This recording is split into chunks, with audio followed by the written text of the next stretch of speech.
Ladies and gentlemen, what's going on? What's going on? It is Talk That Talk Tuesday. It's good to be back, y'all. Right? For the last few Tuesdays, we have guest hosts come in and want to give their perspectives. And so we back in this thing. And it's so good to be here tonight. Let's see. I want to hop right in to this conversation tonight. But before we do, I got to give reverence to the people that make it happen. All right. Let's give it a 4. Let's go to the top of this chat. All right, we got Tech Talks in this building tonight. Black David is here. What We Know Podcast is in the building. Beautifully Animated is in the building tonight. Earl Owens, what's up, my guy? He's in the building tonight. Vaughn Bryant is in the building tonight. All right, Miss AKA Lady is in the building. JC.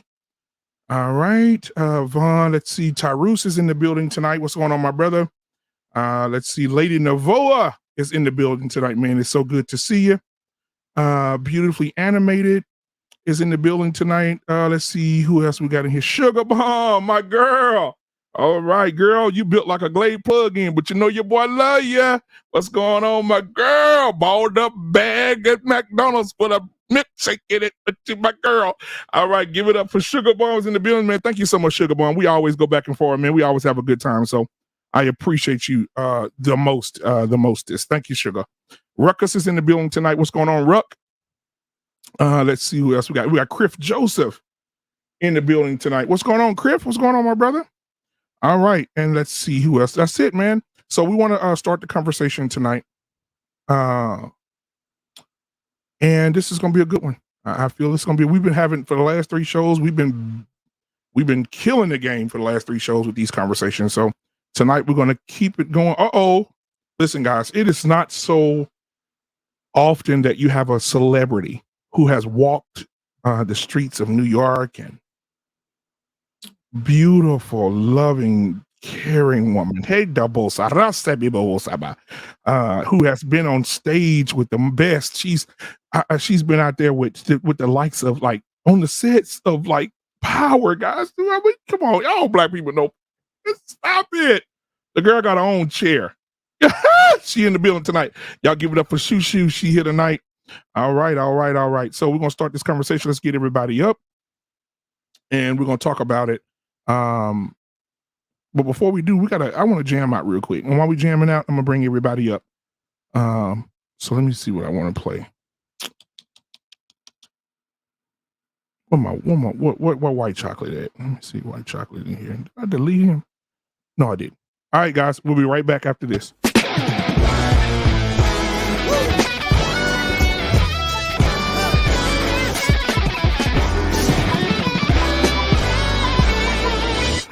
I got a red room, it's the red down when the sun sets in my bedroom. Oh, it feels like I'm inside a flower. It feels like I'm inside my eyelid. Feels like I'm inside a flower.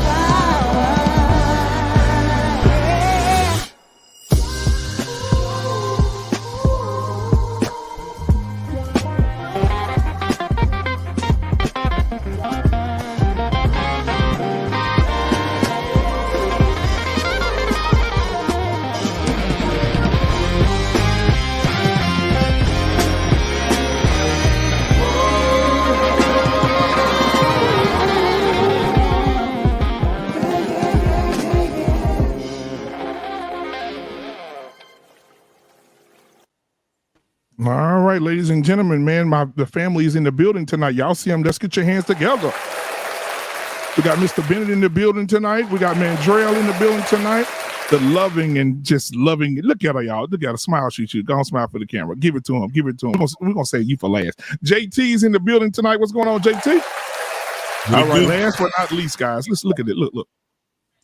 Ladies and gentlemen, all the way from New York City, if you're looking for a great actress and just gonna get out and do her thing, give it up for yours truly. It ain't what you do. You can't do without Shoo. Here we go. What's going on? Good to see you, Shook. All right. Absolutely, man. All right. So, and then, hey, listen, guys, all the way from the city where nobody wins. Give it up for Tyrus is in the building tonight. All right, give it up. Yo, hey. Hey, what's going on, boy? All right, so listen, man, I want to have this discussion tonight. But what is a man? What is a woman? What is femininity? What is masculinity? This is the big subject that's going on around these streets. And I definitely want to get in here with some people who can have this conversation tonight. Tyru said, run it back. So the 999 super chat, he said, run white chocolate back. Here we go, white chocolate. We'll be right back after this.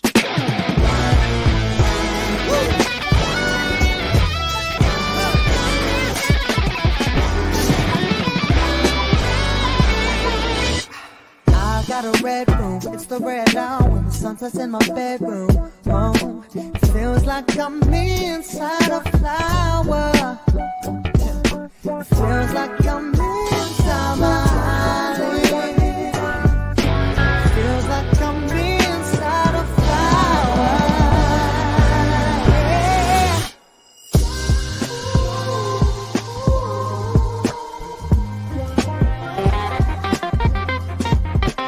Yeah.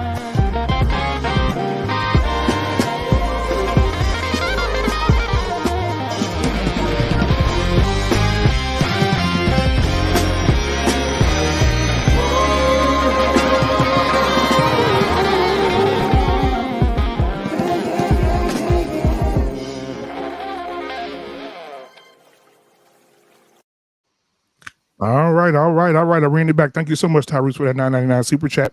So we're going to go ahead and get started with the conversation, guys. But before we do, you always got to know I got to check on family. We're going to start with Brother Bennett. We're going to go all the way back up to the top. Brother Bennett, how's the wife? How's the kids? How's family? How's your mental health? Talk to me. Family is good. Kids are good. Actually, it's a teaching moment in my house, tax season. So the first time I sat down with my daughter going through her taxes, and for the first time she had to pay taxes. So we had to break down how money is made in this country, how the system works. And it was definitely an eye opener for her. So, I think it made her a little bit more appreciative of what we provide for her. So I don't mind, I said, even if you pay taxes, you still owe a fee. So it's all good. Absolutely, man. Hey, teachable moment. Mandriel, what's going on, my brother?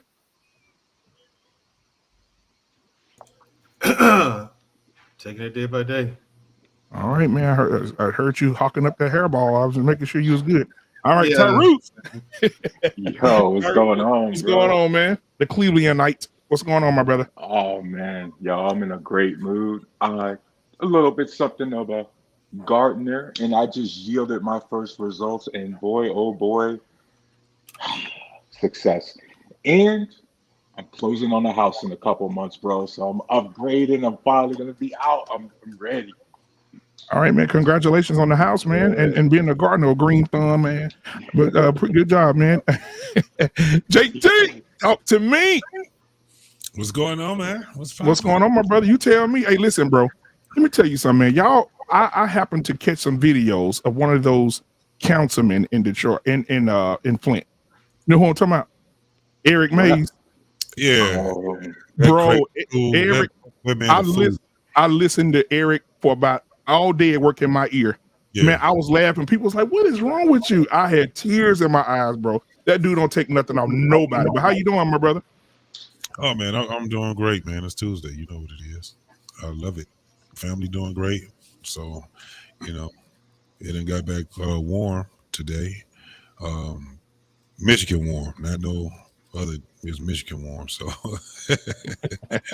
it got 45 degrees. That's Michigan warm right there. Right. You know what I'm saying? So, but no, everything's great, man. Good, man. I'm so glad to see you, man. So Hank in the building. Hank, what's going on, my brother? What's happening, big brother? You good? Man, I'm glad you here. You know what I'm saying? I had your hands, like the old men would say. If I had your hands, I'll throw mine away. I know that's right. How you doing, man? How's your son? How's the family? What's going on, brother? Man, we all good. We all good, man. Just getting ready for school, but he decided he wanted to play baseball again. So here we go, playing baseball. Oh, we'll see how that goes. All right, man. Well, hey, shout out to him, brother. Get it in. And so, last but not least at all, get your pen and paper out, or if you want to autograph, she's selling them for $10.99. sprayed with her own perfume. It's called The Delights of Shoo Shoo, made by Galore. Shoo Shoo, what's going on, Shoo? What's going on? I'm doing good. I just gotta let y'all know I'm gonna have to dip out a little early because I got a flight early tomorrow. Where you going? I'm going to Hawaii. It's Friday is a man's birthday, you know what I'm saying? So, you know, Turn up. Hawaii. Turn up. Okay. Yeah. Okay. Yeah, All right, Sugarfoot. Come on through then. Yeah. Bring us some lays back. Hey, you know what? I better Bring some not back. see you. I better not see you out there with no grass skirt on dancing in front of that volcano. Where she gonna be there doing a hula dance? She gonna be Right. Look at, You look know at what I mean? Mandrea. Mandrea can't handle this conversation. You be all right. and stuff. She gonna be right in there with those ladies. Okay. Yeah. You know what I mean? Mm-hmm. I'm going to the Big Yeah. Island this time. Like, that's where the volcano is.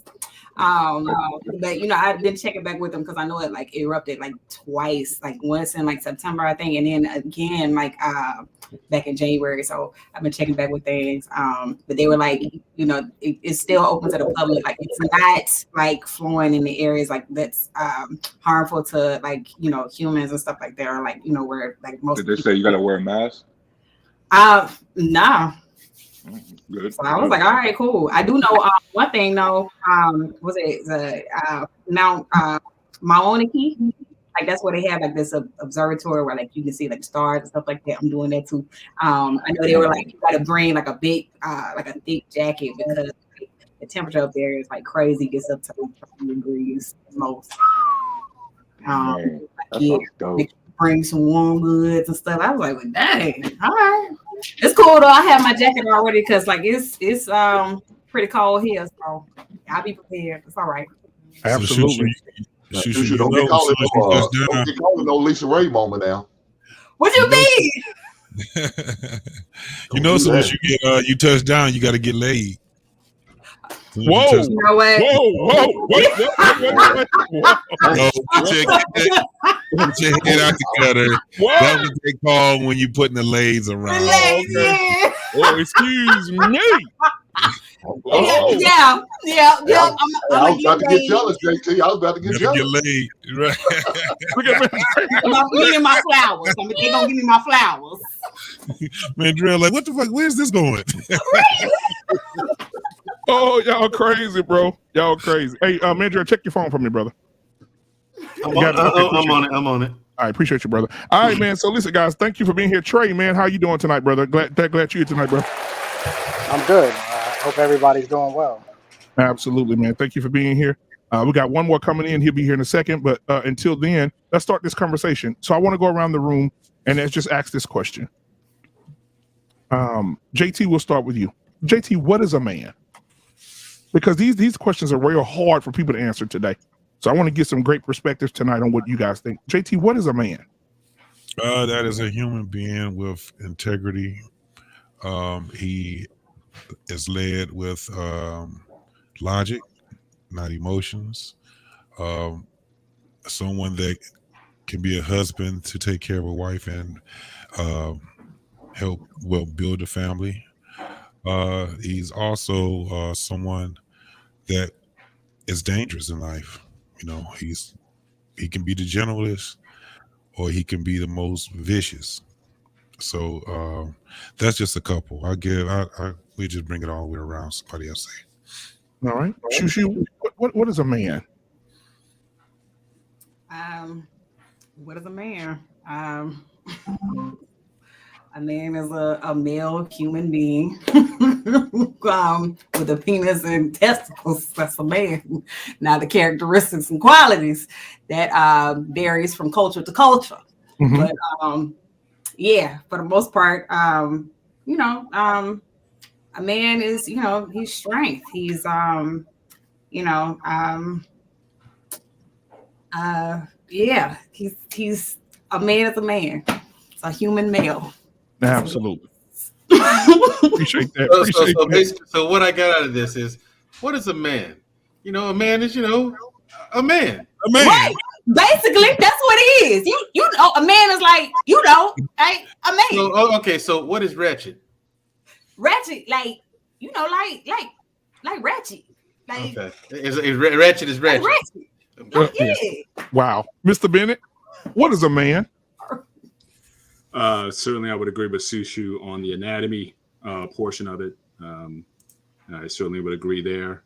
But as far as qualities or characteristics, I think a man is someone who is a forger, a changer, someone who can control their environment,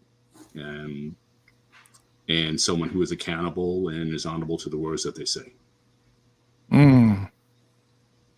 All right, Mandrill. What is a man, Mandrill? That's it's a very nuanced answer to that question. Mm-hmm. Extremely nuanced, because a lot goes into being a man. A male is what my sister described. That's a male, but a man is a culmination of a lot of different things: ideology, characteristics.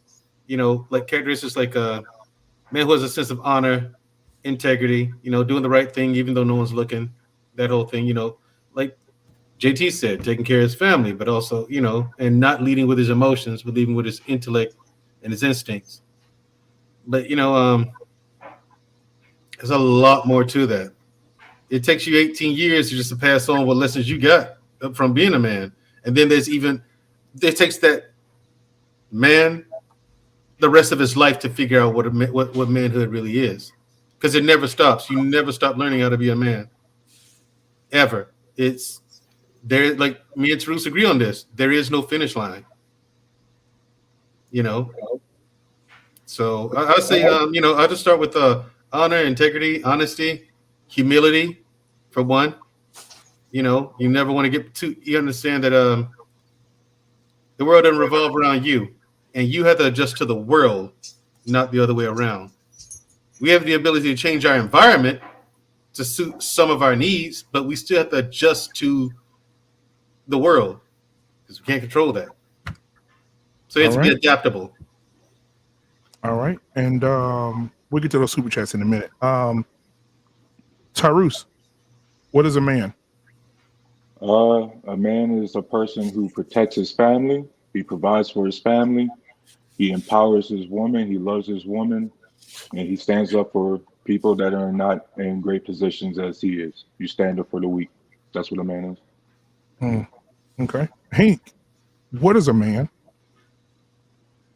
Well, what I was told Friday, a man is somebody who just pays the bills, and that's me.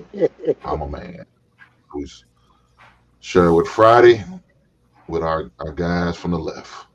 But a man is a person who has integrity, who's honest, trustworthy, and loyal.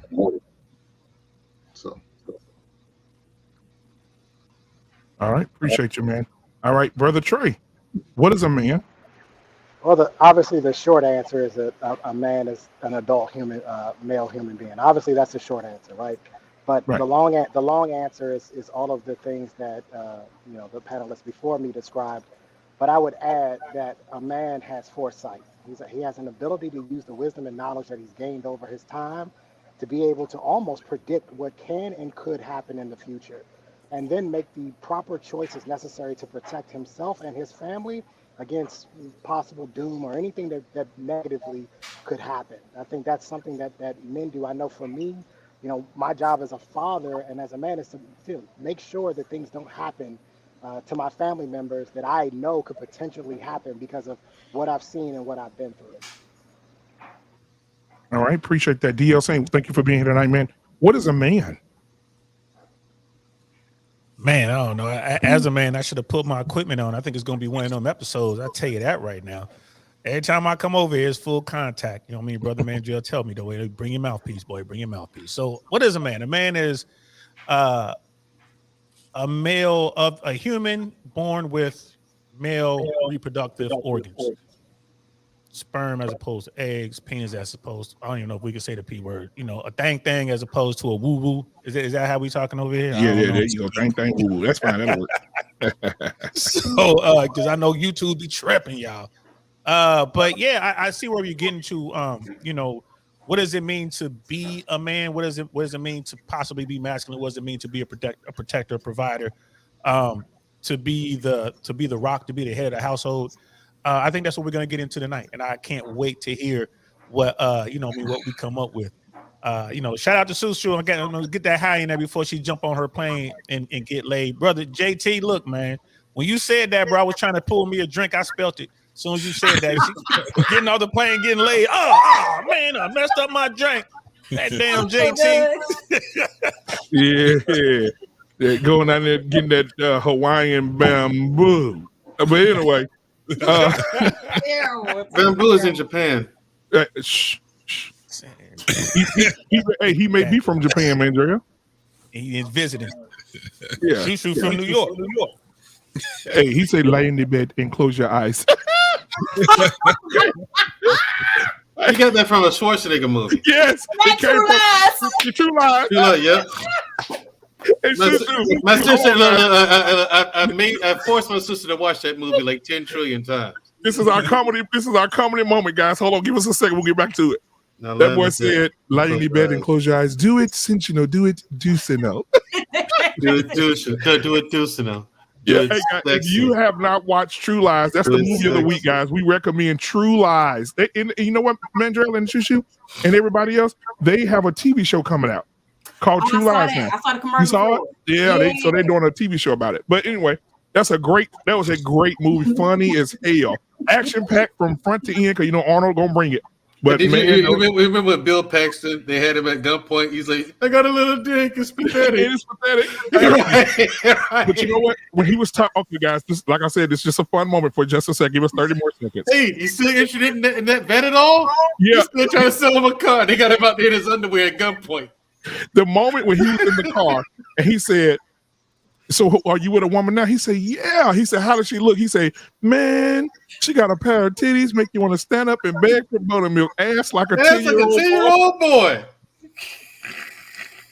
I'm about to watch that tonight. It was crazy. Oh my God! And the whole time, DL, he's talking about his wife. He's talking about Arnold Schwarzenegger's wife. And Arnold's sitting there in the passenger seat the whole time. But this, I'm gonna say this, and we're done. He said, but then he asked him a question. He said, "What about the husbands?" He said, "Dickless."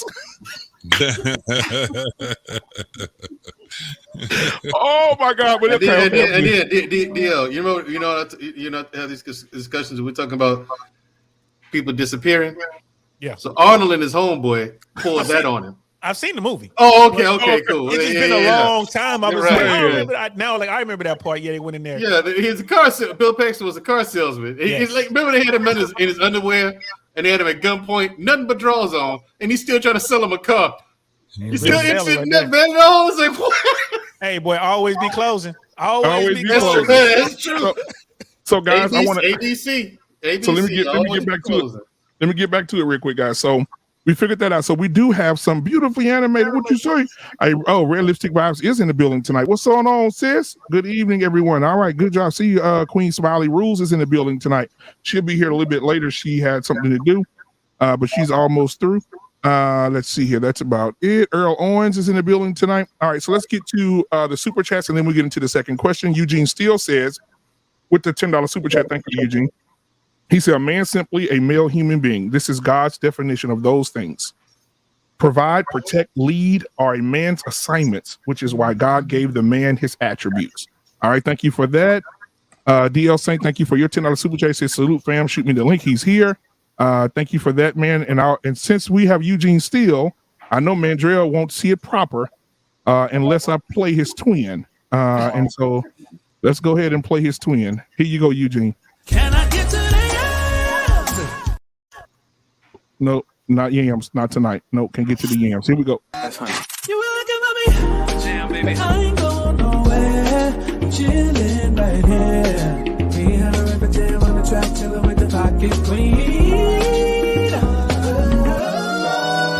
No, you weren't expecting this, so not like this. Nah, to the hook now. Ain't that like when I sing freestyle?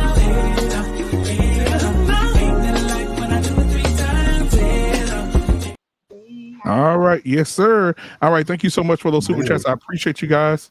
Mr. Bennett, what you say, Mr. Bennett? Mr. Bennett, like T-Man. Fire. Where the album at, boy? What can I get my hands on that album? Woo. Man, it ain't no album, bro. He just goes into the studio and just starts singing stuff. Well, if Yeah, y'all print it so up, that y'all song- print it up, it'd be an album. We could sell it on this platform, bro. You know what I'm saying? That's why the Mhm. song said, "Ain't nothing like it when I do it freestyle." Yep, They was that's what he doing- said. Yeah, ain't nothing like it when I do it freestyle. So, all right, now I got another question, guys. We're gonna start at DL Saint and come back up. DL Saint, what is a woman? A woman would be the opposite of a man. And what I mean by that, obviously, she'll have female reproduction organs and stuff like that, but she would be the yin to the yang. She would be what completes a man, and what and you know, they would complete each other. But you know, a lot of people don't like hearing this, but if you have a man who's leading and he's the head of his household, and if you know, like y'all know, I'm the friendly neighborhood heathen. I'm not really, I know the stories, but I'm not really about that life per se. But I do believe in those teachings that a man should be the head of the household, the rock, and the woman should be there to support him, and you know, to follow his lead. When she submits to him, you know, she is also submitting to the Most High. She's submitting to Christ, and they're trying their best to live as sinners in an imperfect world, but through the word, they can strive for perfection. I know it's a bit of a word salad there, y'all, but that's the best I got for you, man. Because this is man. I'm glad I got my mouthpiece in, my helmet on. About to get crazy, brother Trey. What is a woman?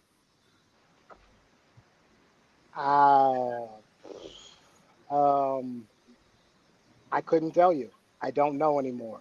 I watched the documentary "What Is a Woman" by Matt Walsh. I don't know if you guys have seen that. Mm-hmm. Confused the hell out of me. I know that there's a new definition for woman, as in anybody who identifies as a woman is a woman now. I don't know. I don't know. I don't have an answer for you, black man. I don't know. Wow. Hank, what are your thoughts? What is a woman? A beautiful, nurturing, giving person. Maybe not hate. You mean beautiful as in physically beautiful, or just beautiful spirit? Because it's two type of beautiful now. Right. Both. All right. You try to be nice. A woman is more like what Dio was saying. It's like yin to the yang, but I need her to be the queen. Meaning, if I'm gone for a couple months or something happens, I need her to be able to step in and take the role and act like that is her role until I come back or until further necessary. So she's just a partner. All right, Shushu. What is a woman? Me? Shoot. I know the hair double side. No, I mean, obviously, like, you know, from a physical perspective, a woman is, you know, a female human being. As far as like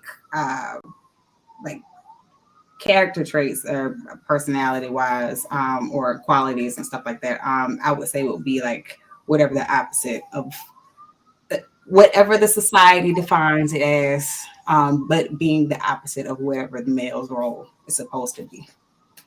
So, and the reason why I say that is because, let's just be honest, there is no, I mean, the what defines a man and what defines a woman in today's society has been blurred. It is different, and all the characteristics and qualities that everybody is naming for what a man could be, a woman could be, is interchangeable. A woman could be just every bit of noble and honest and, you know, practical, all these things. And a man could very, and I'm so sorry for the police sirens in the background. I'm in New York City, y'all. I can't help it. I'm sorry. That's 24/7. You know, and I mean, you know, a man can also be compassionate and caring and nurturing and all these other things. So that's why I just leave it like that. Whatever role or characteristics or qualities that society defines to the man, this defines the character of the man. The woman is the opposite. So that's what it is. Because I mean, you know, in nature, everything that you have, they call the yin and the yang, you know, so it's like, you know, you have to have, you know, opposites attract, whatever. So yeah, that's it. All right, appreciate you. And Mr. Bennett, The police what is looking a for woman? Tarush, y'all. Don't tell on me, y'all. The police looking for Tarush. I would certainly agree with a lot of what's said. I mean, women are clearly the ones who have the physical capabilities to carry children.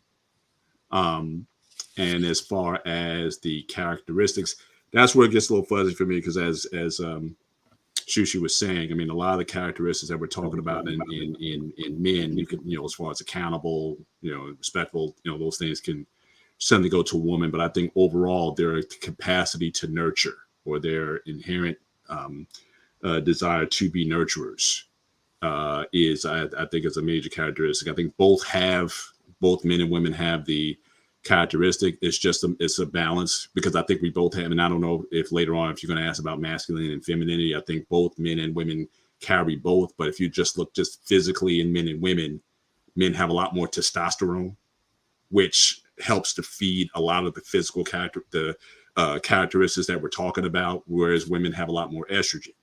And I think that, and we see, certainly if you've seen, like in you know, bodybuilding, for example, women who take male hormone, they start to adopt a lot of masculine, not only changing physically, but also in their mindsets. You know, a lot of that changes the more of the male testosterone that they take in. So I think that men and women, they have a percentage of estrogen and testosterone that helps to shape and forge who they are. Testosterone is what makes men stronger, and again, more assertive to go out there and conquer the world. Again, the estrogen part of women, again, nurturing, caring, you know, support role. I think that is something that is inherent to women. So I definitely think there's a spiritual aspect to it. But I think the more I think about it, actually, talking to Mandrell about it, I actually think it manifests itself through our hormones. The non physical part manifests itself through that. All right, Mandrell, what is a woman?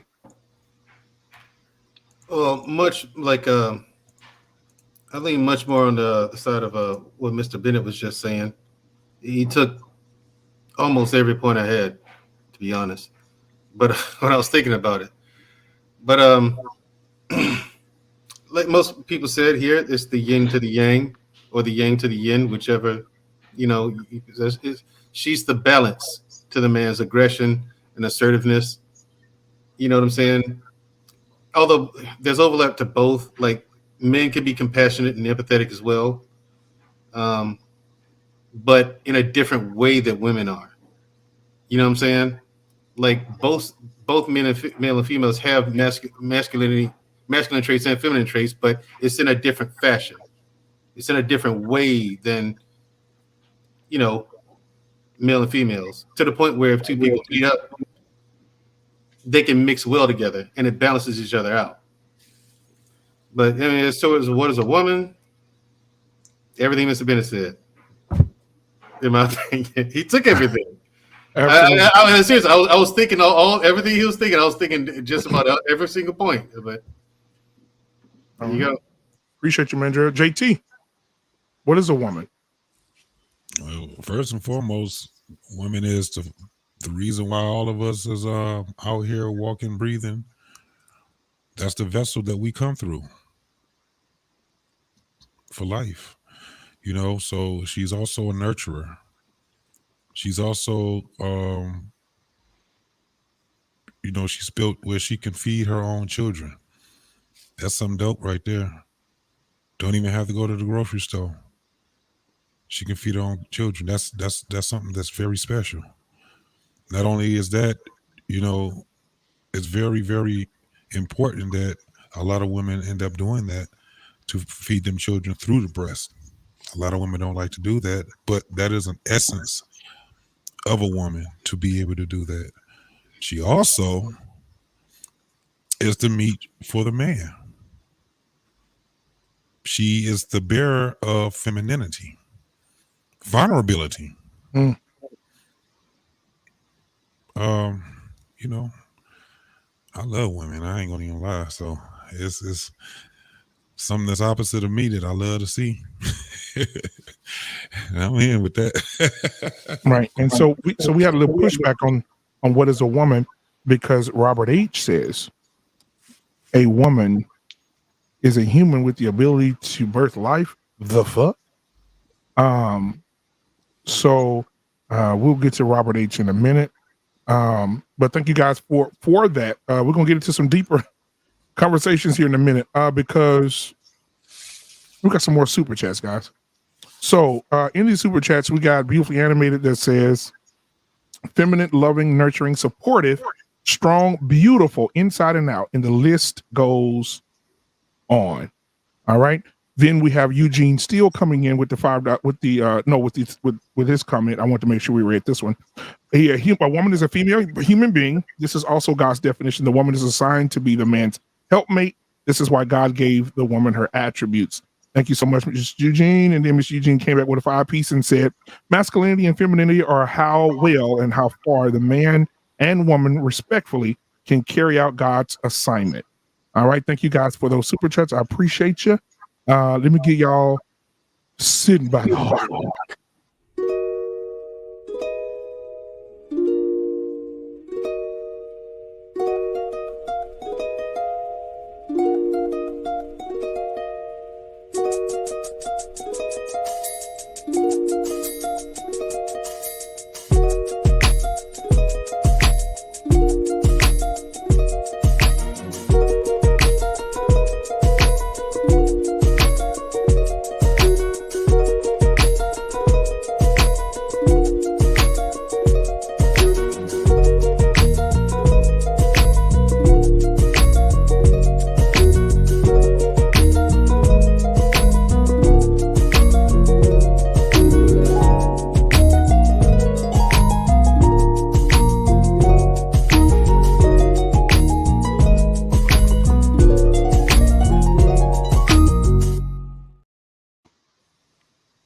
All right, man. Thank you so much, Eugene Steele, and everybody else that gave.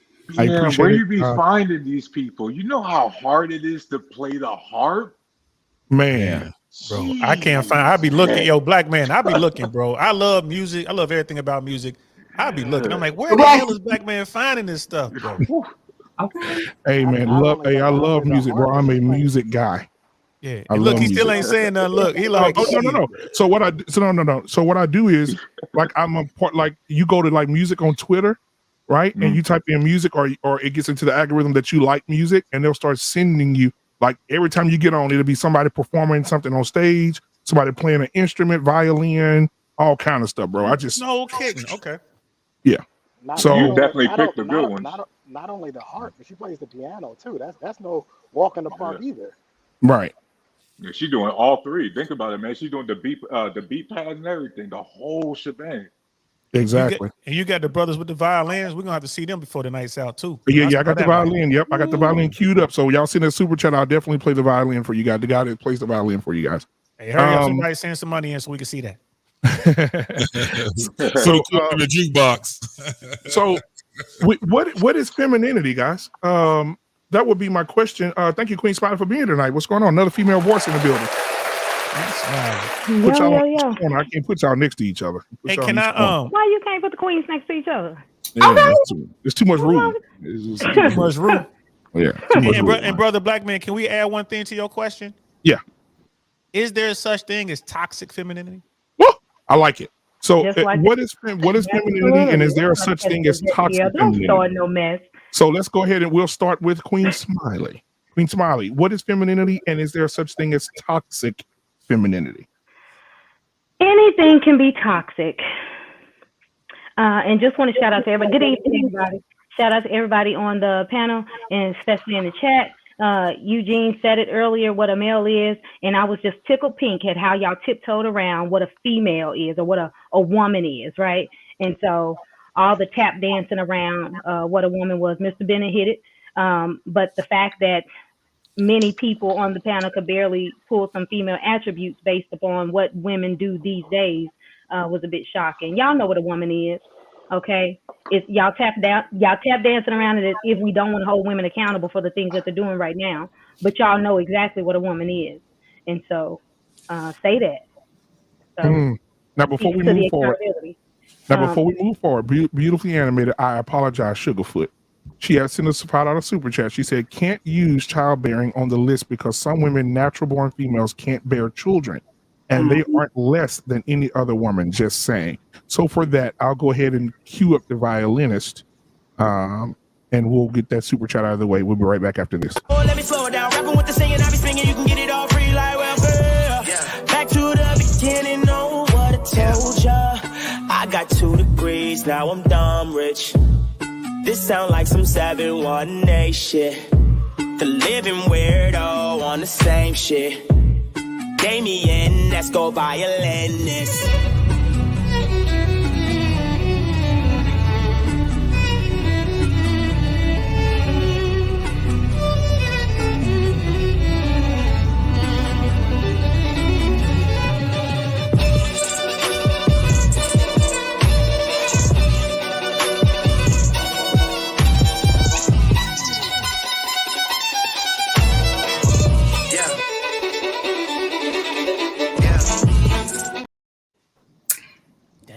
All right. Yeah, I was at a spot last week in Harlem, and this guy, he was DJing, but he also pulled out his violin and started playing some music. Yeah, but could he play? But here's the thing: could he play "Devil Went Down to Georgia"?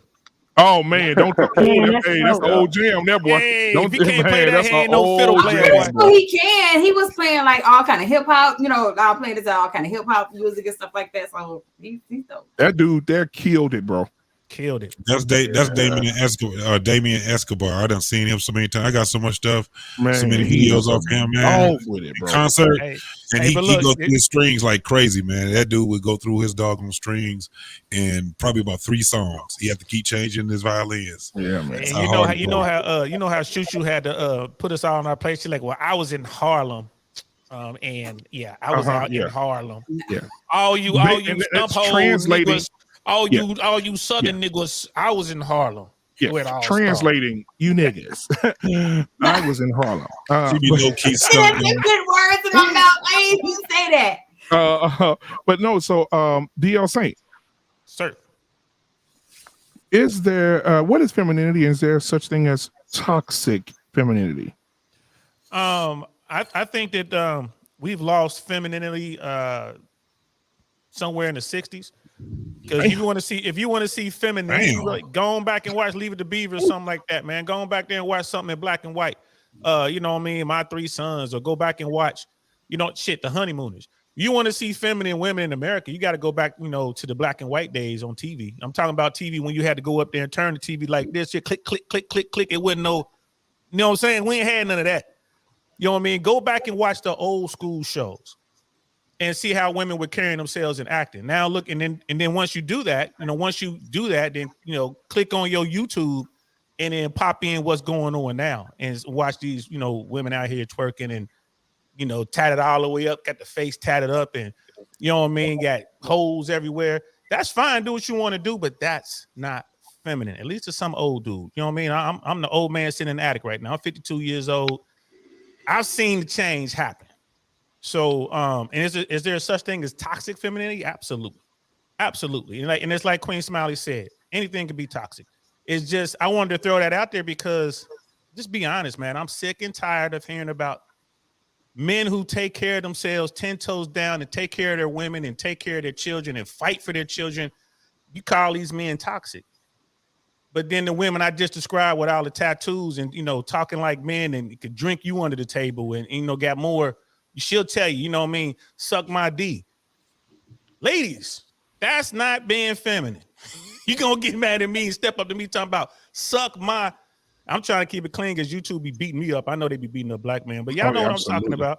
Y'all know what I'm talking about. That's not feminine. And we need to get back to that, in my opinion. Get back to women being women and men being men.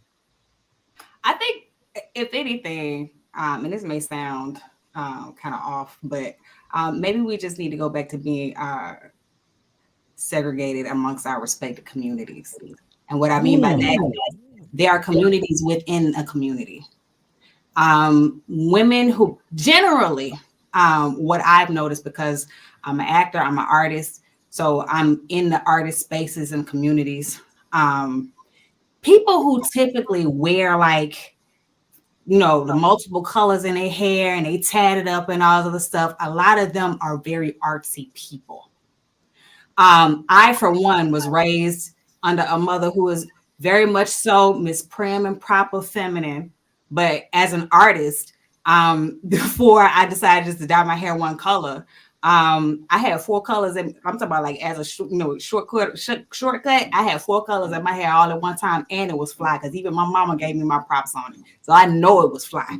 I also I demand to see pictures. We demand to see pictures. I got, you know what I mean? I got tats. Like, and the only reason why I don't have more piercings than I do is only because like my mom scolded me to death for having tattoos. But the thing is, I noticed people who are very, very creative and who are very artsy tend to do that, because the perspective is not, oh my God, I'm scarring my body. Oh my God, I'm not feminine, or this is too masculine.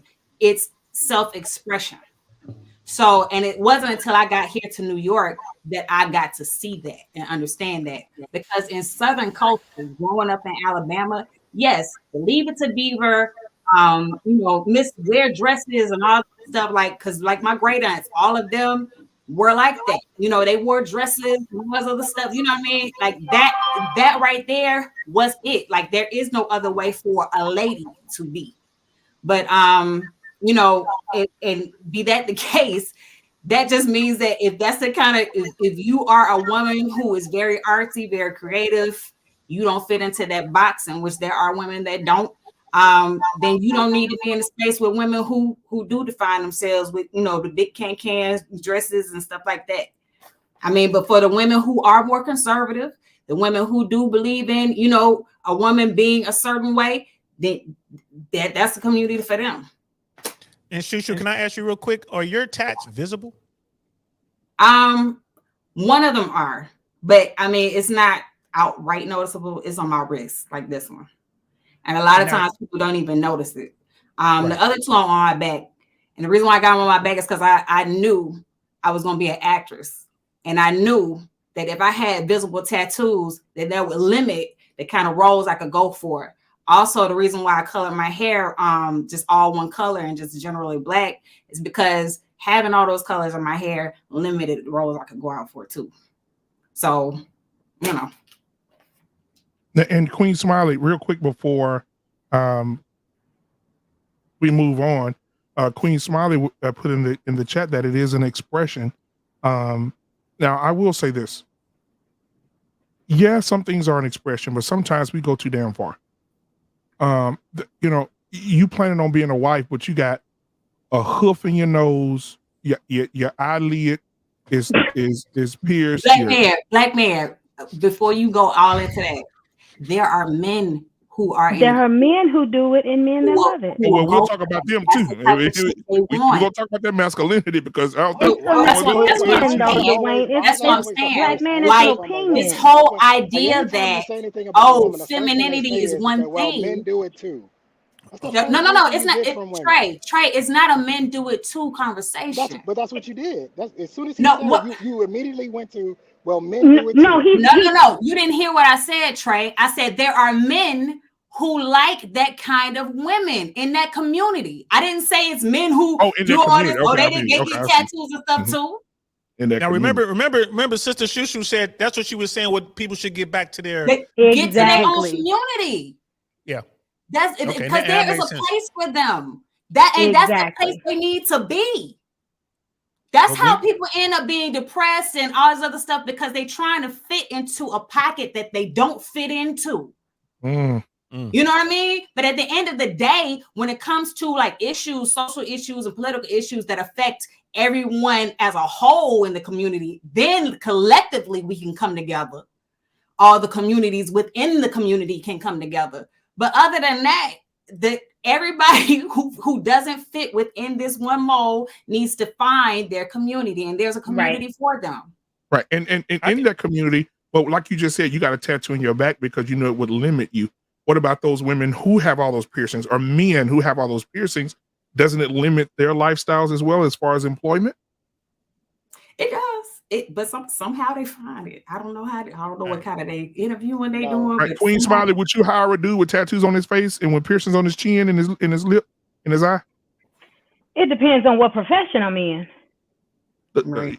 That's just what it is. It's like having that community. It depends on the community and the job that you're hiring for. Literally, I work in human resources. I felt some type of way about getting a nose piercing myself, but I did it. It was something that I wanted to do, and I did it at a time where I can kind of blend it into my role, because I am in a leadership role, and of course, I ain't going around with no cowl, whatever they call it, in your nose.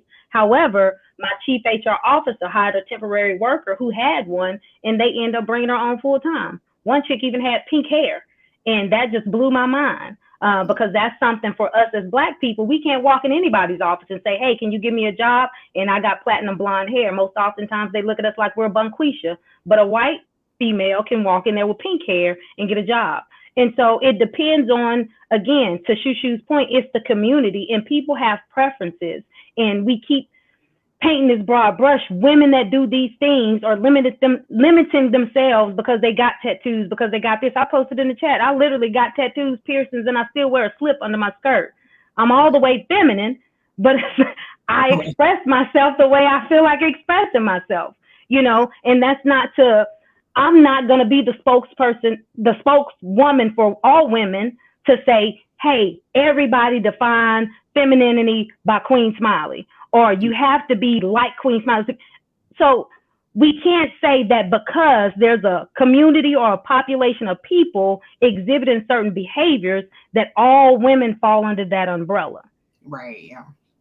Yeah. Now, but while we're on that conversation, I think what most men are saying on our side of things, what most men are saying is this picture right here. And I want to discuss this, guys, because I know everybody's pretty much going to have probably the same answers to the femininity, but we're going to get to that. But let's talk about this right here. Oh, geez. I'm not muted. So I got to hear Queen Smiley's inner monologue. So I want to know your thoughts on this. The ladies, what are your thoughts when you see this? A lady posted this on social media today. And I saw it earlier. I was like, oh, I can use that for the show. So what she said, we've gotten so far away from what it means to be seen as a lady. What are your thoughts? Any one of you can go first. The only thing that comes to mind is, of course, because we're from the South. Black man, we've been we've gone to Candy Lake. You've gone to Candy Lake? I have. You've been in Walmart over by Candy Lake, because that's what this is, Walmart. And so people that are around a beachy area, you would see individuals walking in the store as if they are right there on the beach. So say, for instance, this is Miami. They're on their way to the beach. Literally, they're in their beach attire, and it's appropriate. People think it's appropriate for them to go into the store looking just like that versus wearing their regular clothes, and then when you get to the beach, changing.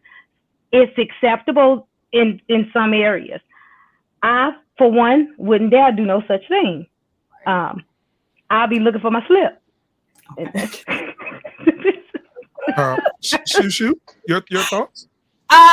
You know what? I didn't even think of it like that, because like that's true. Typically, like people who live in beachy areas, like them chicks, whatever they went to the beach, they went to the store. It's like seeing somebody roller skating Cali with the shorts they made like this, because they got the high hips. I don't know what you call the hipster shorts with the cheeks hanging out, and it's appropriate. But listen, some of that stuff is for attention. Me personally, some things I just don't wear because I don't want the attention that comes with it. And when I'm out in the street and I'm walking by myself, I don't even like wearing dresses when I'm out by myself. Reason being is because I feel like my vagina is vulnerable. All it takes is for a man to push me over and take it. I don't feel comfortable wearing dresses or skirts by myself when I'm out in the street. And for the men up here, I know y'all are honest, decent men, but you have men out here who really and truly don't know how to control themselves and don't think that they should have to. And as a woman, I have to always be, keep that in mind. You know what I mean? So like, back to my point, I don't wear things like that because I don't want to warrant that kind of attention. But like she's wearing that, maybe she's in a beachy area, or it could be, hey, maybe she's a female, a dancer, a stripper. Because a lot of times they don't have problems coming out in the street looking like that either. Because I mean, they're comfortable with their bodies.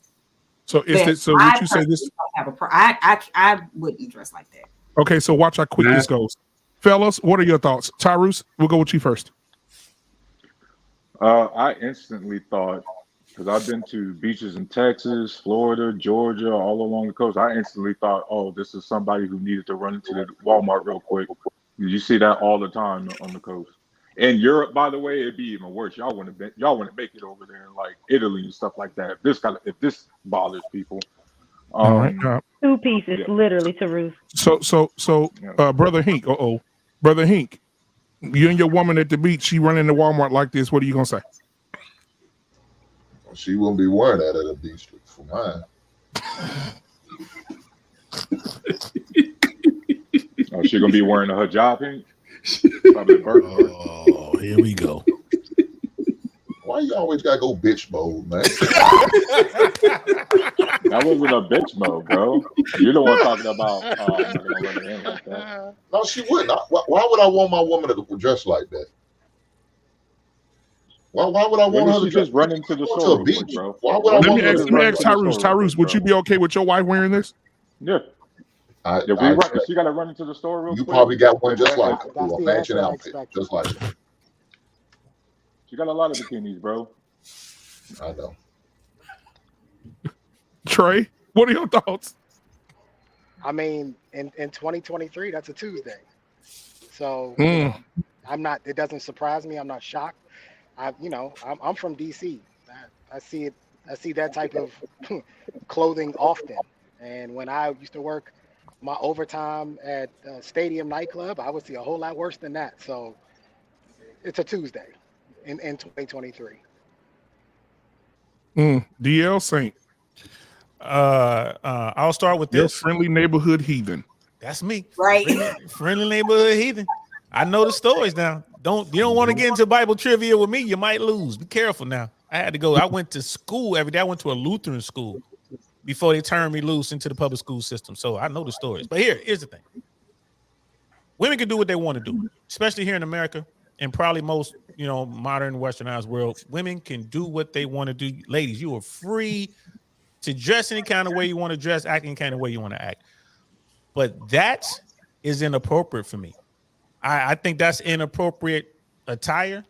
If you're going to go, like you're going to the beach, okay, that's fine. But you're not at the beach. You're in Walmart or whatever store you're in. Go ahead and cover up. You know what I mean? That's my first thought. And secondly, if she were my woman, when she came back to the car, I'd be gone. Like, I mean, she wouldn't be your woman because y'all wouldn't even bother getting together with that mentality. No, we wouldn't. No, but here's the thing. Let's say we were hitting it off. We were a year in because I like to vet for 2 years. Let's say we were 12 months in, and then we finally get around to going to the beach because I'm not a big beach person, and she's getting ready, and that's what she's putting on. I'm gonna up front say something. I'm gonna throw it out there. I'm not cool with that. Women don't start dressing like that 12 months into a relationship. She was already doing that. That would be much earlier. But here's the thing. In this scenario, in this particular scenario, let's say she waited.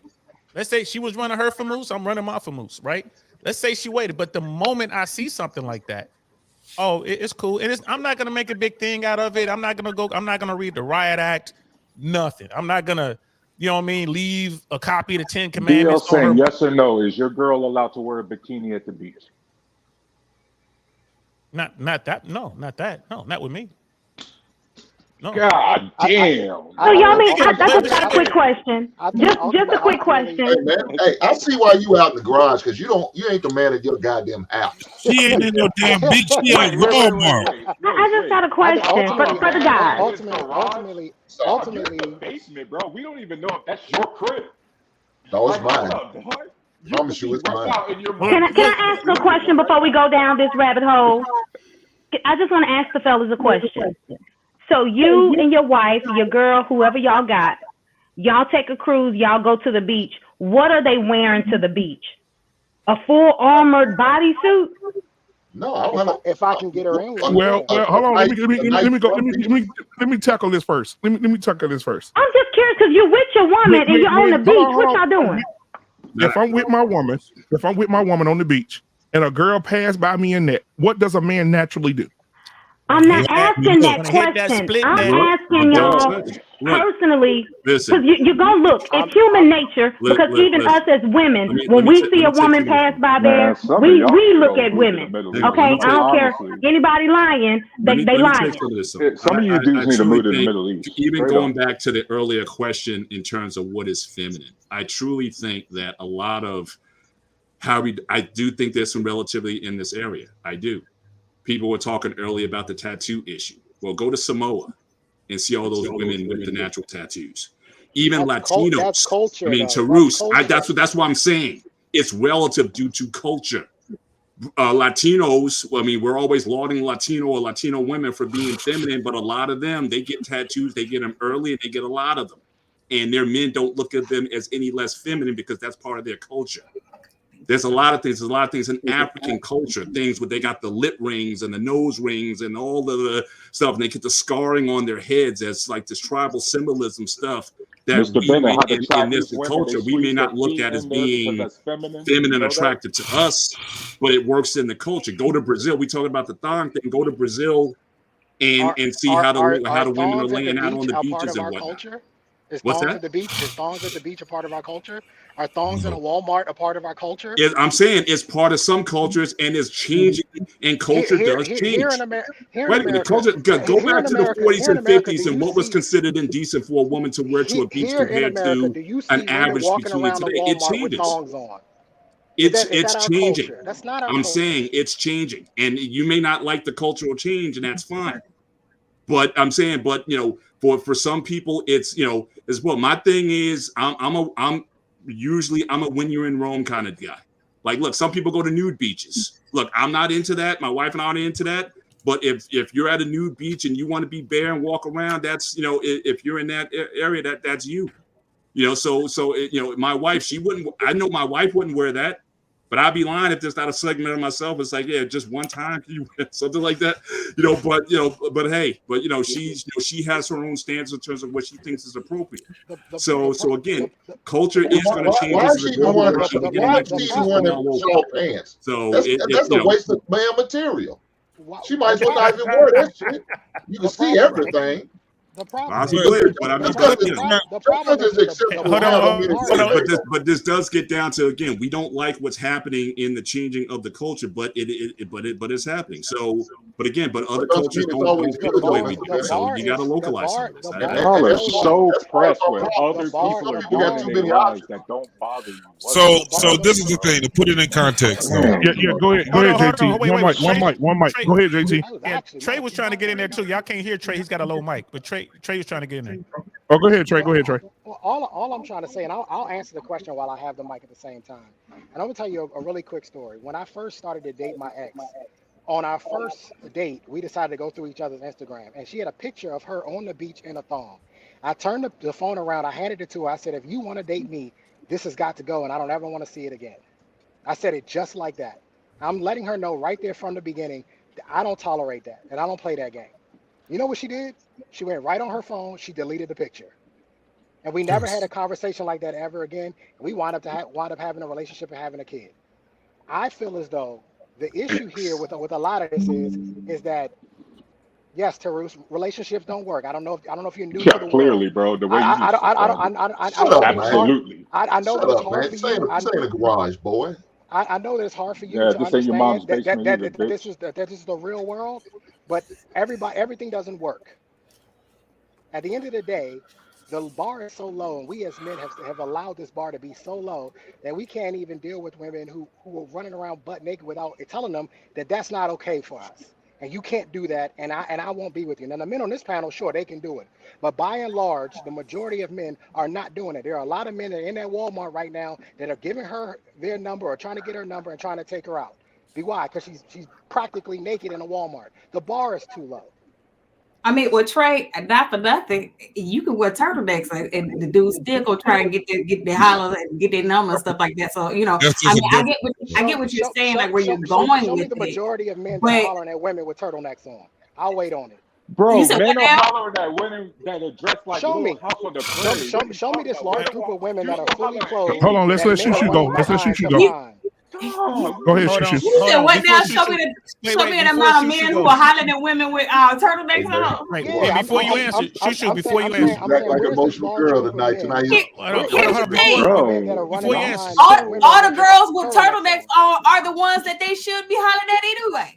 Nope, don't change it. Don't do that. Don't do that. But you know, they ain't no good women out there though. Nah, you know what I'm saying?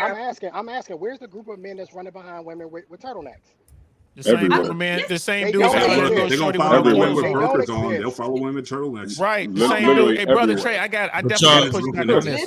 I know it's one mic. I know it's one mic, but brother Trey, I got to push back on that. You got Queen Smiley and Shushu on this panel and all the other beautiful women out there. I don't care if they're wearing a wheelbarrow, right? I don't care what they wear. I don't care if they're wearing a mop suit. I don't care if they got on one of those, they just came out of Wuhan and they still got on the full mask. If dudes can see how cute they are, they gonna holler, bro. But dog, don't act like you don't know the intentions though. It is the intentions. If a dude is hollering at a girl that's fully covered, he's gonna come more respectful. If he's hollering at a girl that got her ass hanging out, her titties hanging out, she out there with tattoos all over her, you know what it is with it. We already understand that. We compartmentalize women. So when you got, and Shushu is not lying, if she's just fine, she got a cute face, yes, there are men that are going to go out there and try to squeeze on her. But if her ass is out there like with a black man just shown, these motherfuckers trying to fuck, they ain't even talking to her the same way they'll talk to a woman that's fully clothed. Brother JT, real quick. It's the intention. It ain't the action. It's the intention behind the action. Brother JT, what is the mission? Whether she has on a turtleneck and she's Beaver Cleaver's mom or she's that 304 we just saw. What's the mission? Thank you. So it's just all we're talking about is how they approach. You know what I mean? The mission is still the same. But it's just all we're really talking about is, well, I'm not gonna sugarcoat it with old girl in Walmart. I'm gonna talk to her like, you know what I'm saying? I'm coming at her like a street dude. Right. As opposed to if I'm coming across an elegant woman at some high-end joint, I'm gonna come at her with some gentleman game. But at the end of the day, the mission's the same, right? The dude want to smash. Now, he might be looking at the more elegant woman for long term, or he could be a hood dude. He might be looking at little shorty we just saw in the picture long term. It really doesn't matter. I think that's what a lot of people are saying. But to Roos, it's not that I'm agreeing with you. My thing is this, and to Brother Trey, I would never tell a woman you can't wear that. I will simply say when I see her put it on before we leave the house, you know what? That makes me uncomfortable. I'm not cool with that. And if she insists on wearing it, that's it. That's it. I'm moving on. I'm not telling you what to do. You feel me? But that's just my choice. That's just my technique. You just use different words to say the same exact thing. If it's an ultimatum, you're essentially telling her the same thing I'm saying. We're just using different words to say it. Okay. Yeah, I don't agree, man. Bikinis on the beach don't bother me. Why would it? Like, okay, my thing is, do you have daughters? My thing is, yes, I got two. Please don't say anything disrespectful. Shut up, man. Okay, here's my thing, fellas. If you have daughters, would you allow your daughters to wear that? Bro, if they, you know what? Yes, I would. You know why? Because what if we walking down the A1A in Miami and they go to a beach shop real quick to get a shirt because it got cold? What if they freaking out and about somewhere? As a matter of fact, what if they in Italy and Germany with their family and friends where that shit's normalized?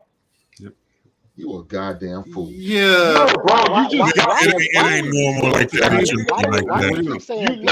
They have beaches for that, but it ain't normal. So hold on, let's get Mandrell in here. Mandrell, I don't know if it's normal, but it's more normalized. Yeah, people Mandrell, go ahead. out over it. Go ahead, Mandrell. All right, Teresa, I get your point about it being a normal thing in Europe, but we're not in Europe. That's for one. No, we're not in the Middle East either, man. Hold on. Let him get it out. He triggered. I get what you're saying. We're not in Europe. Now, here's the thing. He stayed trigger. Now, okay. You stay bitch. Like, okay, if I'm Hey, let him. Hey, Mandrell. Hey, y'all, hold on. One mic. Mandrell talk. Go ahead, Mandrell. Yeah, if my lady and I are at the beach, okay, she can wear a bikini. I don't care. We're at the beach. You know what I'm saying? That's kind of what people wear there. So my thing is the Walmart picture though. No, put on these track pants, these sweatpants or something. You're not gonna be wearing that in Walmart. That in particular, no, not in Walmart. If we at the beach, or whatever, where everybody dressed this way, okay, I understand. Another point. But the picture itself shows that the cultural difference. I mean, that picture with the lady. I get it, but Mr. Bennett, here's the thing. The point is, I'm not comfortable with it. Mm-hmm. I'm not comfortable with it. So, you know, if she's respectful for my, would you make it illegal? If she's respectful to my feelings, then wouldn't she respect that? If that's, I'm not comfortable with her walking around in Walmart or out in the parking lot or something like that, dressed like that, like in the picture. You know what I mean? Man. So I mean, but like I said, on the beach, a bikini. No, it shouldn't be illegal. No, it shouldn't be illegal. No, not at all. Okay. I mean, here's the thing. It's a for me illegal, dog.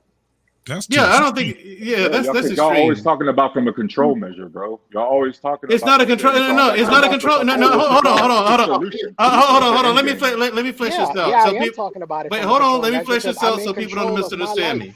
Yes, I got it. We all listen to how you described how you got with your relationship, bro. If that ain't some fucking Vladimir Putin style shit, no, it's just what he's comfortable with and what he's not. That's the thing. No, now here's also it's standard. It's very obvious. Right. He doesn't have a standard and also Tarus, his wife can do whatever the hell she wants to. And also Tarus, and that's why I'm married for 15 years, and you got any beta can get married, bro. Any beta can get married. That you don't do all that. You was just telling us that you got in trouble cheating. Okay. Did you not tell us that you got in trouble cheating? Yeah, early in my marriage. And yeah. Okay. I'm just okay. Hold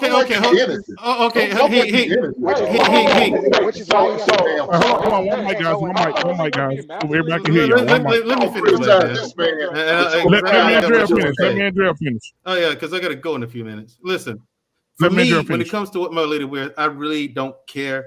The woman has my heart. Period. I mean, so she got me no matter what, but it's about what I'm comfortable with, and it goes back to what you heard what my sister said. You guys have heard me make this point before as well. It's about her safety. I know what my lady. I know what she looks like. I know. Okay, and other guys are going to be attracted to her too. I'm not jealous about that or anything. However, there's some guys out there, plenty of them, more than we care to admit, who can't control themselves, and it's nothing. And she's short and small. There's nothing for them to pick her up and just do whatever with her. She'll fight back because she's that kind of lady. But I mean, I don't want to run that kind of risk, and I don't want to give anybody any reason to want to approach her that way. And you know what I'm saying? I mean, so my thing is that's like I say, it goes back to her point. She and I share that ideology because it is a safety issue, and so it's the same thing like with wearing certain things to like going out into clubs and stuff like that. It's the same issue for me. It's a safety issue. It ain't jealousy. It ain't about okay. I don't like it with you. No, because she's at a beach wearing a two-piece. What's the difference? She may as well be in her underwear. If you're in a two-piece bikini, you may as well be in a bra and panties. That's essentially what it is. If I'm okay with that, I'm not, you see what I'm saying, Tarus? So for me personally, I see your point. However, if we're leaving the beach, or she leaves that beach and she's gonna go into the store, put some pants on, baby. All I'm saying, and something across your shoulders, please. Because the last thing we need is something to go bad wrong here. Say it, man, Drell. You would never have to tell her that. No, that's true. No, that's true. She knows.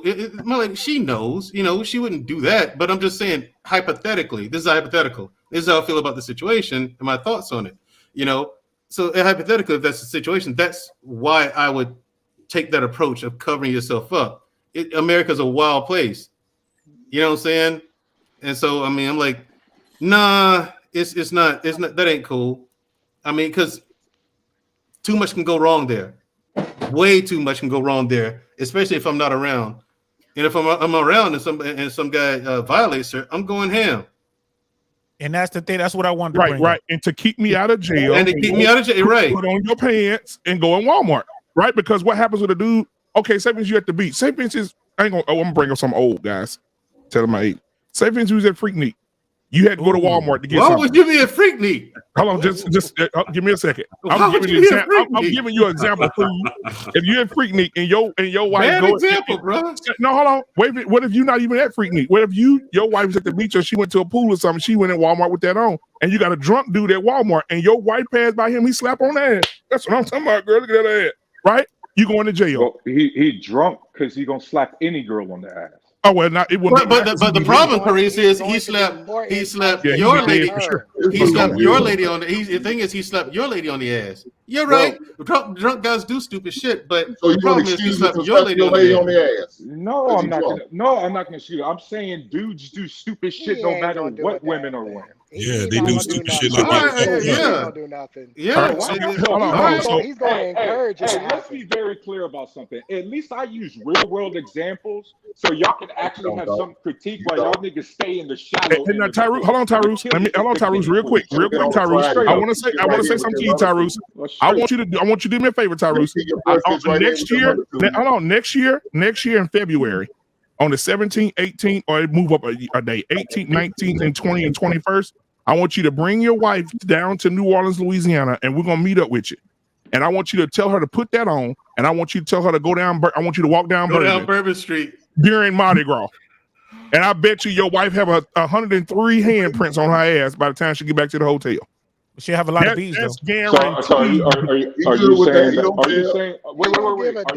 that's been normalized for that season for women to be just randomly touched by men, and that's acceptable? You're saying that's okay, Bourbon right? Street, dog. No, I'm not saying it's acceptable. Oh, it's Bourbon Street, so there's different rules, different cultures. No, you just take your ass down there. He ain't said it was you just take your ass down there with your wife. That's fucking nuts. You just take your ass down there. That's what he was offering. That you just go down there. Ain't nobody we ain't gotta sit back and say nothing. We're using this example. But yeah, the example is that you go down there next year with your wife and let's see if she don't get her ass touched 100 times.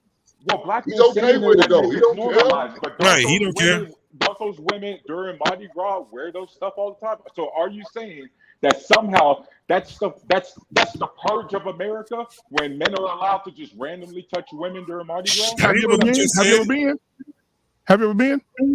I'm at this is a yes or no question. No, I don't recommend no man take his wife to that. Right. No man should take his wife to that. So then why would you go, period? If you can't take your wife, why would you go? But, no, hold on. No man should take his wife because there's different festivals, right? You have 5. You have 5 during the day. You have 5 during the night. The ones in the day are safe. You can take your kids. You can take your family. But at night, so I recommend no man go out with his wife. Y'all just contradicted yourself. So there is a Mardi Gras event. No, he told you specifically a time and a date to go and the place to be. There's no contradiction with that. So you're saying that February 17th. Did he answer the question? Is that banned on? Man, you going too far down this. He don't get it. Can we just move on? I just want to take a moment to say that I really thought I was a very attractive woman, and I'm not, because nobody's ever grabbed my ass, and I'm offended by that. Because I thought I was cute and I thought I was fine as hell, but ain't nobody grabbing my ass, and I got a problem with that, you know. Back on the topic. So hold on, guys. So hold on. Let me say this. DL Saint, go ahead, DL Saint. I got something else I want to bring to you guys. Go ahead. I will say this. I mean, this kind of dovetails into what we were talking about, men being men and women being women. I'm not gonna lie to you, just real talk, bro. And this is when I was coming up in Cincinnati. I have been in more than one scuffle, more than one situation, because one of the dudes in the clique had his girl with him, who was, she was fast. For y'all old people, that's the old way of saying 304. Yeah. For y'all youngins, 30. For old folks, fast. Yeah, she was fast. A little fast tail. Fast, right? A little fast tail, right? This is in Cincinnati, right? And we had drama. We had real drama because some dude came up on her, pushed up on her. And here's the thing: she wanted the attention until the attention turned bad. Then the minute the attention turned bad, she came back to the crew. It got loud over this woman. Luckily, no one got, everybody had bad aim, let's say. You know what I mean? But it got loud. Why did that happen? Because it was, and the way she was dressed had a lot to do with it. the way that she had total disregard for all the men that were there with her. Like she was with the one dude, but he was with us, right? We weren't gonna just sit back and be like, oh man, go ahead and y'all can just take her. Nah, bro, she under our protection, right? And it went down. Now, that's your responsibility as a human, as a woman. Don't put yourself in those situations and don't be dragging the men who were there to protect you into that situation. That's just bad business. So I don't tell women how to dress and whatnot. I don't. I'm not gonna tell you what to wear, what not to wear. You're a grown up. But when I see what you putting on, I got a problem with it. I'll say, hey, I have a problem with that. You know what I mean? And if you continue to go ahead and wear that, I'm out. All right. So what about the girls in private school who are wearing uniforms and they get raped by their teachers? Was it their fault for what they was wearing? Man, why we taking it that far, man? Let's just move on, bro. Okay, listen, hold on.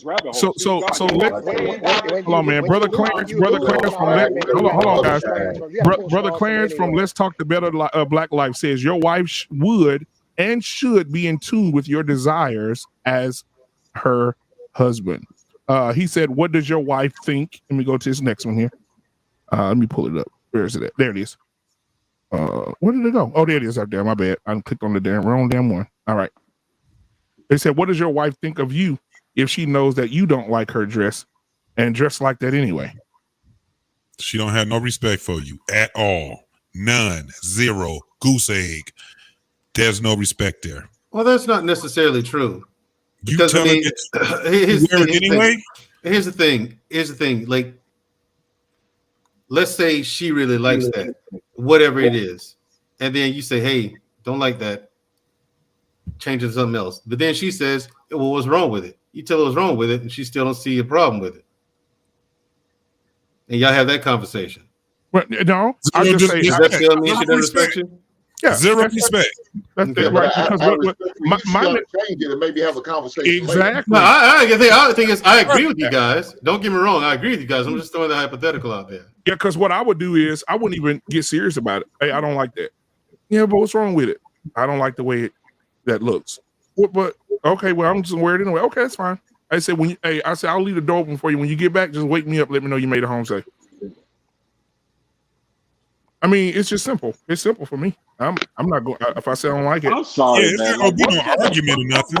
I'm not gonna argue. It's like some Oh, Batman you are Gotham sorry. City shit. It's so miserable where y'all live, dog. Hey man, you ain't gotta date us though, Carlos. You can just date your wife. How the hell? Let me ask this, bro. How in the hell can you judge us because we got motherfucking standards? Because y'all so pressed about what other So now people when we are doing judge you that they because you ain't got no standards, it's just gonna be a back and forth. No, Just y'all, I because don't care about what people are doing as long as they don't violate. you have to care because we have the conversation and you're telling us that we're miserable. Bro, You're saying that we're miserable. Yes. We gonna push back on every damn thing that we have something to say about. yes, you guys are miserable, and that's why You I'm should have here been on to that try to Friday make you show, guys black man, with the other two worried dudes. about It the seems like we back on the Friday show again. We Yeah, can right. No, Hold on, guys. One mic. Listen. Hold on. So the doctor's in the building tonight. Y'all will see more of him. He'll be over here doing a show. So y'all see more of Doctor coming soon. But Doctor's here tonight. Thank you for being here tonight, my brother. And I got your email today as well. He said it's never okay for your partner to be touched. I think if she dresses like that, it is a risk. And then for most people in the protector role, which are men, because I know I'm in that mode all the time with my kid, it is unnecessary. It is an unnecessary risk. So basically, don't put your man in a position where he have to get out of position. That's all I'm saying. Mm-hmm. And be locked up. That's the only thing I have That's with just what it I is. mean, If you don't want me to go to jail, or you don't want nothing to happen, baby, I'm asking you. But you please help me help you. Because I know. What world do y'all live in where dudes don't be trying any woman for any reason, wearing anything at any time of day? Like what world? I ain't worried about everybody else, man. Don't worry about mine. Like what? They ain't got nothing but fat and ugly women in Cleveland. hold on a second. I got a question. Hold on, I have a question. Mr. Bennett, you saw the picture. If your wife wanted to wear that in a Walmart, would you have an issue with that? Yeah, that's what I want to know. Come on, Mr. Bennett. Because like I said, my only issue with her wearing something like that is her safety. I mean, other than that, like if it's perfectly safe, I'm like, again, my general, as I said earlier, my general philosophy is there's a time and a place. And I don't think Walmart is necessarily a place. But if we're in Rio and look to the left and to the right, and everyone's dressed like that, or whatever. Right. So again, my thing is, you never want to be at. See, I mean, you go to church, you dress a certain way. Mm-hmm. Some women go to church like they go into the club. It doesn't fit you there. You know, it's like you bring in unnecessary attention because you're not flowing with the crowd. But at the same time, I wouldn't necessarily, if we are going to the club, I wouldn't expect her to dress like she's going to church. So for me, I think a lot of this discussion is relative to the environment that you're in. I kind of agree with Tarush that, again, if a guy has bad intentions or if he's inebriated or whatever, it doesn't matter. You could be wearing the full burqa on just with your eye slits, and he may try something just because he's acting a fool.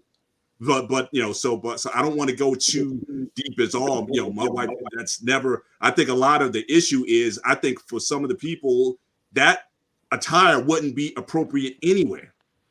So whether you were on the beach or in Rio or whatever, if your wife wants, you wouldn't be comfortable just with that level of revelation of your body, period. You would definitely want something more conservative than that. So I think part of, I think the picture shows these extremes of what you want to have this or that, and more times than not, most of it's kind of in the middle. Back in those times, that with the old picture, if your dress was above your hemline or your knee, it was offensive, and oh my gosh! And but Mr. Bennett, I thought we liked Jesus for them times. Mr. Bennett, I thought we liked feminine women. So again, it's relative. So again, a lot of this is culturally relative. Well, let me hold on, Tarush. Both pictures were feminine now.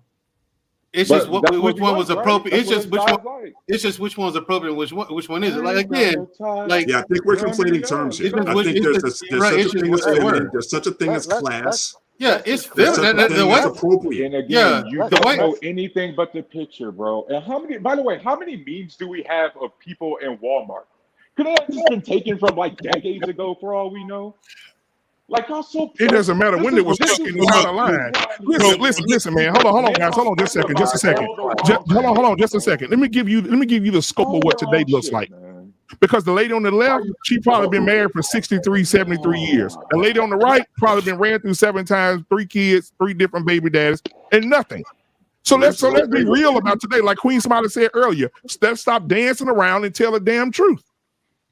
Well, let's tell the truth. Women like this, men want to have sex with women like this. The one on the left, men gonna marry. It's simple. But black man, just wait. But hold on. Put it back up, black man. Put it back up. All right. So when you look at this picture, literally what this picture is saying is that women back then were really conservative. Black women, and this was at a time of segregation. This was at a time of all kind of crazy shit going against black men and women. And the way that she's dressing right there, that's like the norm, right? But the picture that you see right on the right side, that's the norm now, and she's in fucking Walmart. And JT, you may not just see the age of the photo. JT, the age of the whole photo. What you listen? Listen. Can I finish saying what I have to say, man? Damn. Man, what? So when you're looking at this is showing what is the norm today. It's like this ain't just one woman that we talking about. This is how it looks. Do you today. honestly think? So why do we have to show? No. Why is it that our women have to show? Do you think most black women were dressed like that? Can I make an observation too? You got 2 different seasons going on. I don't mean like time periods. I mean like one has to be winter and the other has to be summer. No, but that's not. No. Because I highly doubt the chick with a thong on be outside with that on in winter time. So wherever she is, it has to be warm outside.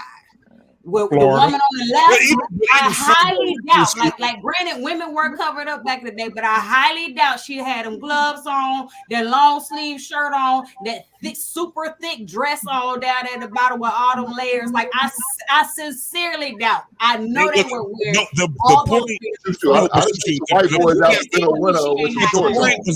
point was that our women dress more conservative. You talking about the clothing and all that. They was show. Look at you can see her face. She had a beautiful face. You don't even see the one on the right side's face. This is and so what we're saying is they will show you their ass. So women will show you, but nowadays women will show you their ass before they show you their hair, before they show you their real nails. They won't show you shit about who they are. All they show is their titties and their ass to you right now. Okay, but here's the thing. But wait, hold on. Now, JT, the thing is, but JT, hold on, Tarus, hold on. But JT, we all know that you're not going to deal with women like that. Neither am I. Neither is anybody on this panel. Tarus will. Tarus will. Yeah, probably would because woman probably doesn't know that photo exists. But you know it's not just about but you know it's not just about us though, right? This is what we're talking about as part of the community. So hold on, everybody on the panel, because I want to show y'all this, and then we can go back to the conversation because this ties to the conversation. Go down the rabbit hole. So listen to this lady, and then we'll get back into the conversation. Here we go. Want us to do as Black women is to take a good hard look at ourselves. What we like to do all the time is quote Malcolm X. The most disrespected person in America is the Black woman. Malcolm was talking about a different caliber of woman. The women that we see today are not the women that Malcolm actually was trying to take up for. Women today, nobody disrespects us more as Black women than we disrespect ourselves. I would never see my grandma with her ass turned to the camera twerking for Instagram. Never. I would never see my grandma dragging my granddaddy like he was nothing. But today, we're a different kind of woman. And until we decide to be honest and take a hard look at ourselves and be real for real, since we like to say it all the time, I keep it 100. Keep it 100. We are a different type of woman. Modern women are not the same, and it is not a benefit to the next generations coming behind us. And what I want us... Let me say this. Let me be the first to speak up. Go ahead, Shu. The Black women have been getting a bad rap for a long time. I mean, forever anyway. I mean, we were painted as the mammies and stuff like that. That's a whole whole history by itself. But the thing is, we have been hit with every negative stereotype there is, and this is before social media. Once social media hit the market, now it's pushed in everybody's face. And then what makes it worse is we play into it.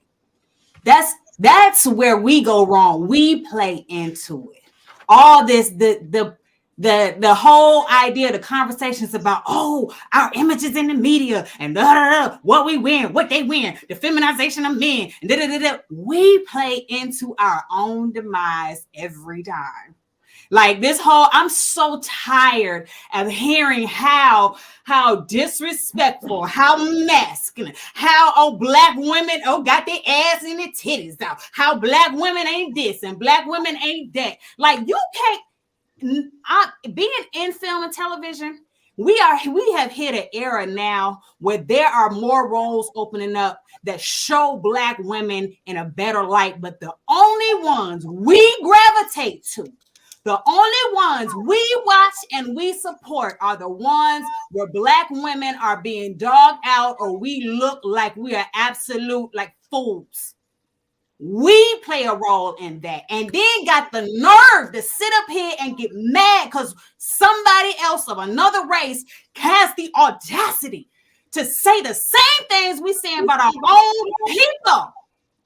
And you know, let me throw this out here since I wasn't on the panel on barbershop. Y'all talk all this stuff about men in the LGBTQ community, but Black men, especially in the LGBT community, speak up for Black women far more than straight Black men do. You ain't gotta like it, but it's the truth. Why do Black women support LGBTQ men? Because they... Is that why Bruce is speaking up for them? Yes. Yeah, I am speaking up for him. If you I am speaking up for him. How are we supposed to uplift a man and don't uplift us? Yeah, it works both ways. We really got to stop this. I'm so tired of seeing women that look like me being berated and minuscule, just like that. And we're playing into it. I'm sorry, but Black people, y'all need to take a deep look in the mirror and stop complaining and start getting it together. Because this is a conversation that has been going on forever because nobody is changing the face of it. We change us. Stop looking for other people to do it. And I'm sorry I'm yelling, but I'm genuinely sick of seeing Black men especially put pictures and videos up here of us for us to berate ourselves. Get yourselves together, but y'all want respect. Respect your woman first. You are the leaders. Lead, damn it. Stop looking for your helpmate to pick the lead first. You go first, man. Okay, and you know what? I agree with you. I agree with you, and that was passionate for everybody that heard it. But I'm gonna tell you, this is my pushback for it. When real men lead, hold on. It's facts. But when real men lead, real men need to get to the point, like I've been preaching for the last 2 months. Men get to the point when we lead, we want the women to shut the fuck up. Get the fuck out of our way. Let us move forward. If I see your daughter in the street with her motherfucking dress pulled up and her titties out, I'm gonna snatch her ass up and bring her to your fucking house. This is what men do. Men are supposed to lead like that. I just said,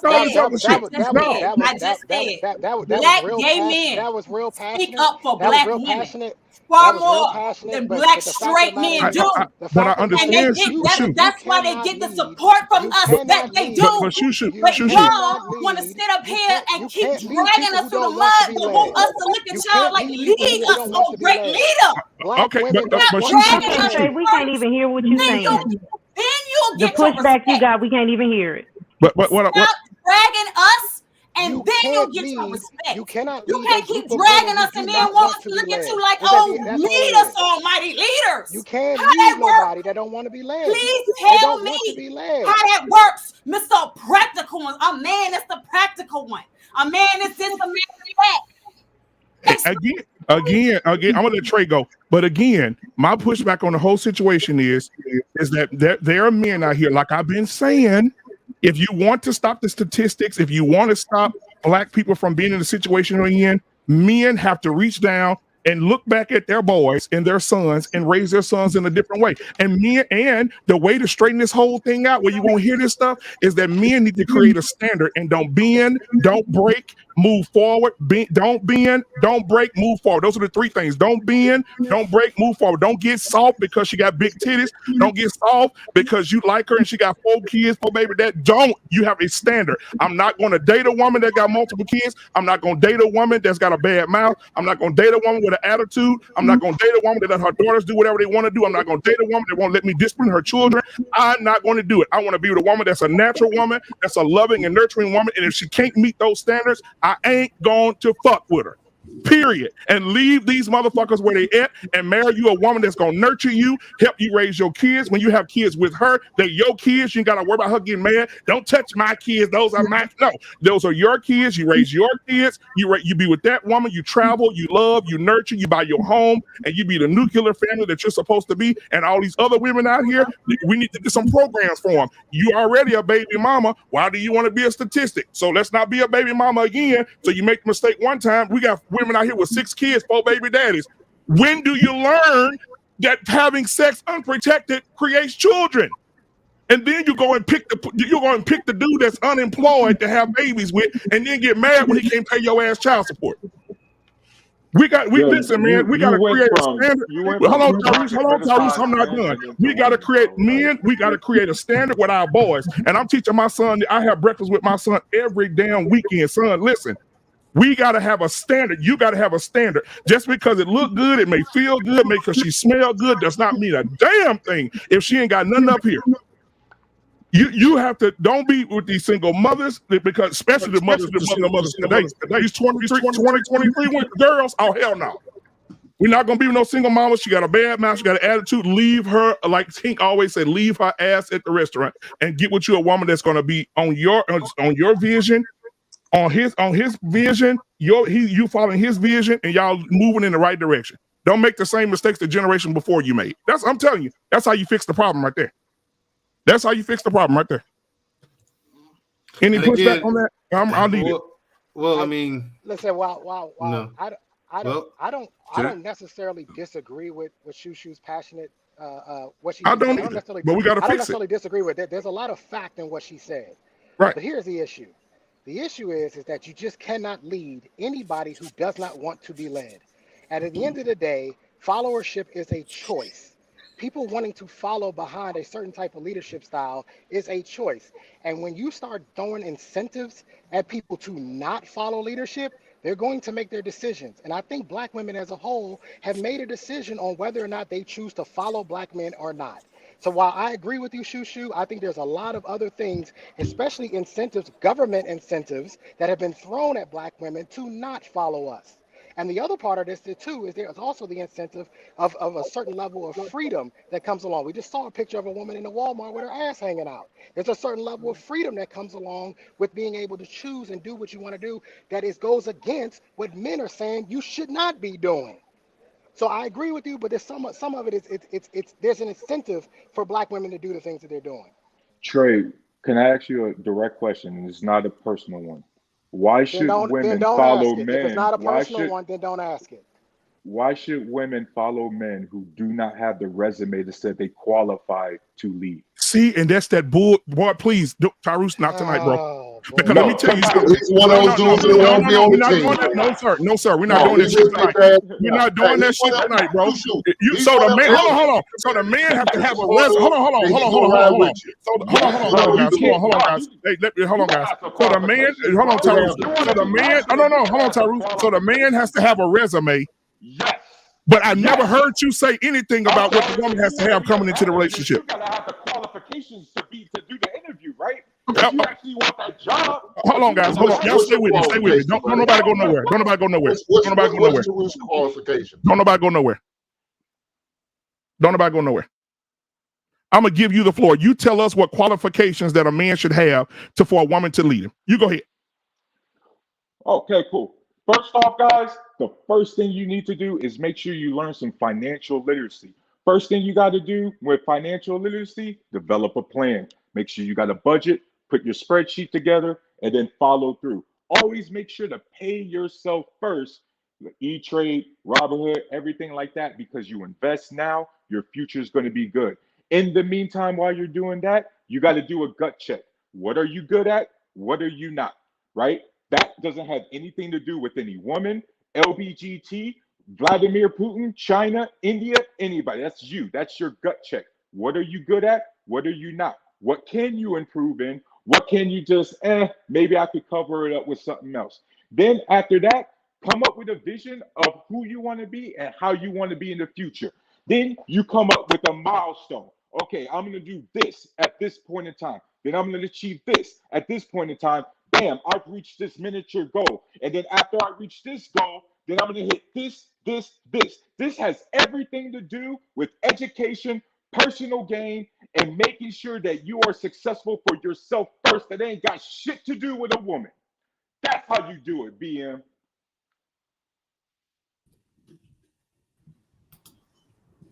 Sound like a goddamn clown. And you sound like a goddamn he said a whole lot of nothing. A whole lot of nothing. I heard a lot of word salad. I heard tomatoes and onions and bacon and cheese. Hold on, guys. Hold on. So I want to address this. I want to address this. Normally I wouldn't do this, but I'm mortgage. Hold on, Tyrus. Come on, chill out, bro, a little bit. So listen, I want to address this because I have men in the chat,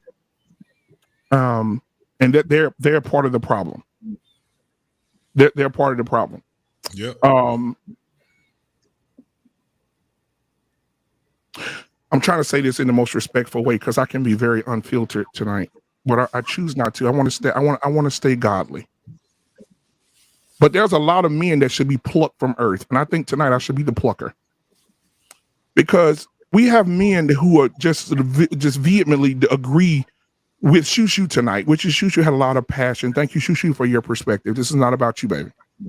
But we have a lot of men over here agreeing with you, Shushu, but would leave this panel tonight and take their ugly ass over to a woman's panel where they dragging me in for 45 minutes and they won't say a goddamn word. This is the shit that pisses me off. And I'm trying to stay as calm as possible But it pisses me off that men would sit here and say, shoot, you about to preach. But go right over to a panel where a woman at, and the woman over there, bitch ass niggas, ho, bitch ass niggas ain't shit, ho, bitch ass niggas ain't shit. And y'all will be right over there supporting this very supporting the very thing that Shushu was just talking about. And he's a bald headed we on lock. We'll go over to other panels and be like, yeah, girl, you right. You know what? Let me tell you something. You're wrong, he. I just wanted to let you know that. You let me. I was sitting there. You're wrong for that, he. Listen, man. I was sitting at my job. I was sitting at my job, and I let YouTube just play. 18. I just let YouTube play while I'm at work. And one show came on after the next. I'm just letting it play. People need watch time. Fuck it. So I'm listening, and I'm listening to a woman just degrade a man, just dragging him. And guess what the men on the panel was doing? Dang, she got you, bro. Damn. She got you. Damn. Oh, she got your ass. Oh, she said she gonna piss in your mouth. Oh, she got your dumb ass. Yeah. Dang. That's what I oh Lord, I'm trying to keep myself together. I said, Lord, I prayed before the show. Listen, how are we going to be leaders and we're supporting the very thing Shushu just said? We're over there talking about, come on, Shushu, you preaching tonight. As soon as they log off this show, they're gonna go over there to another show, the midnight hour. Here's the thing about that. Comments and supporting that shit. Black man, here's the thing. Here's the answer to your question. Those guys aren't leaders, okay? I would say they're followers, but they're just people who jump on bandwagons. They're useless. They have no objective. They have no direction. They're not working towards anything when it comes to these conversations. So, I mean, as far as leadership goes, like this is why you don't really see me on platforms like that anymore. You know, you just don't. I just don't go to them, and I haven't for a while now because the conversations lead to nowhere. They're not trying to direct anyone to anything. No one over there on those platforms are leading anyone to do anything, so they're pointless. They're not even entertaining anymore. I would also like to add, it's not a problem with agreeing to some of what Shushu said, even agreeing with what she says, but it's one thing to agree with what she say and then offer a solution and hold men also accountable.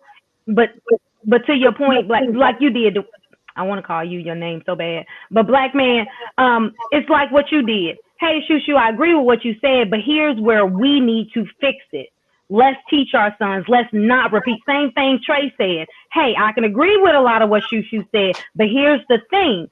It's still a problem in this area. That's something totally different. But, you know, there's nothing wrong. I just wanted to point out the fact that there's nothing wrong with agreeing with what Shushu said, but I see what y'all were saying for somebody to turn around and then go let other women bash black men, period, but especially our black men. So to allow that to happen, women need to be held. I don't see no men over there doing nothing over there. And give me one second. Hold on,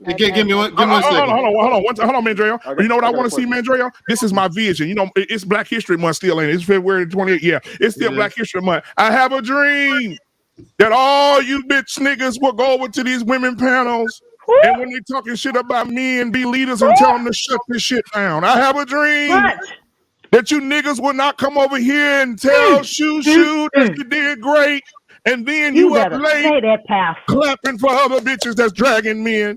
I have a dream that you niggas will stand up and be leaders in your communities and prove yourself in your communities.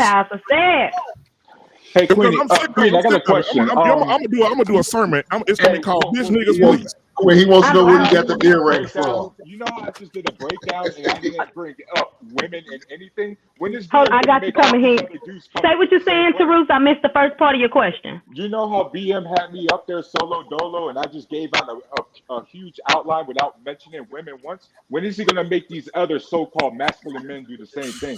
Because at least I got a plan that you can criticize. A lot of you niggas still in the kiddie pool, in the shallow end. Mr. Heath, I got these earrings from a tribe in Nigeria. Yeah, Terus, you heard that, black man. Listen. Hey, hold on. Hey, real talk, y'all. Hey, hold on. I can't hear you. Hold on, Sorry. real talk, y'all. Real talk. Right? We what Shushu said was powerful. It really was. You know what I mean? What Brother Black Man is saying is powerful. Yeah. And here's the thing that's being, lost in all the smoke and mirrors, bro. In this country, I'm talking about America, and I'm talking about the Black culture. We have very few men. We have a lot of males. We have very few men. So you asking, men, they know how to lead. Men have been through the crucible, right? They've run the gauntlet. They've been punched in the mouth, right? They've gone through it. Men are not victims. Real men are going to stand up. A real man is not going to be okay with his woman dressed like that woman was dressed in Walmart. I'm just going to keep it 100. A real man is not going to be okay with that. That's poor leadership. Y'all see that flag behind me? Yeah, I was in the military. I'm a paratrooper. We lead from the front. That's where you find men. You go back into the 12, 13, 14. Just let me finish. Who are you currently leading? Who am I currently leading? Finished first, dog. Let them finish. Hey, Tyrus, everybody got to get their comments out, bro. So let them finish everything you got to say. Yeah, go ahead, DL. Finish up, bro. So when it comes to leadership, I'm not expecting any male who doesn't even know how to move as a man to lead anybody. Most of these males we talking about, because Terusha had good points. These guys don't know anything about finance. These guys don't know anything about spending, right? Why? Because mom is doing it for them. These guys don't know anything about putting on they don't know anything about putting their pads on, right? We saw it right here on this platform. Brother Black Man's a coach. Hey, you boys gonna show you how to put your uniform. I'll show you how to put your pads on, how to put your uniform on. And he asked these, please, ladies, moms, please step back and let me lead my little men. And what they do? They came out there and put them came out pants there on dressing them like they was little girls. We will never be in a position where we are making Barack Obama's or Dr. Martin Luther King's or Malcolm X's or Adam Clayton Powell Jr.'s. We are so far from that because we don't control the home. Period. Yeah, now, this is why I asked you why you lead or who are you leading, because when you talk about the people that you're helping, that you're leading, the business. My group. Yeah, I know these are guys actually trying to learn so that they become leaders. But we got too many guys who got all this information. I've already said this on your platform. We got all these statistics, all this information, and yet the shit keeps getting worse. Why? Because you tell these guys to do some shit, and they always got an excuse for why they don't want to fucking do it, and it always comes because some woman fucking hurt their feelings. Well, it might be that. It could be daddy issues. It could be daddy issues. Oh, go ahead, bro. But no. I want to do something. I want to do something because sometimes people don't understand something until you put it in their face. Now watch this. Shushu, you ready? Shushu's an actress. Shushu, I want you to act. She a damn good actress. No, yeah. Don't nobody go nowhere. Don't stay where you at. Don't go nowhere. Shushu, I want you to act with me. Here we go. Okay. Oh yes, yeah. Let's make this happen right now. All right, Shushu, I want you to be the woman of today. Okay, whatever you think that is, let's make it happen. Wait. What social class am I part of? Oh, you're part of the one that we saw in that picture. This is the role you playing today, right here. Let me show you who you playing today. Let me give you some insight on who you playing. You playing the one on right there in the white. That's you today. All right, I'm your man, and I'm coming to you. Hey, Shushu, baby. Listen, you went to the store today, and I was kind of uncomfortable with what you had on, and I think that moving forward, that I don't want you to wear anything like that again. As your man, as your protector, as your covering. I don't want you to wear anything like that. So I wanted to put that out there. Now, anything that you want to say to me, let's have the conversation. What are your thoughts? My thoughts are you ain't my daddy to be telling me what to wear. Absolutely. So pause. Walmart was right there. I needed to pick up some eggs and some milk real quick.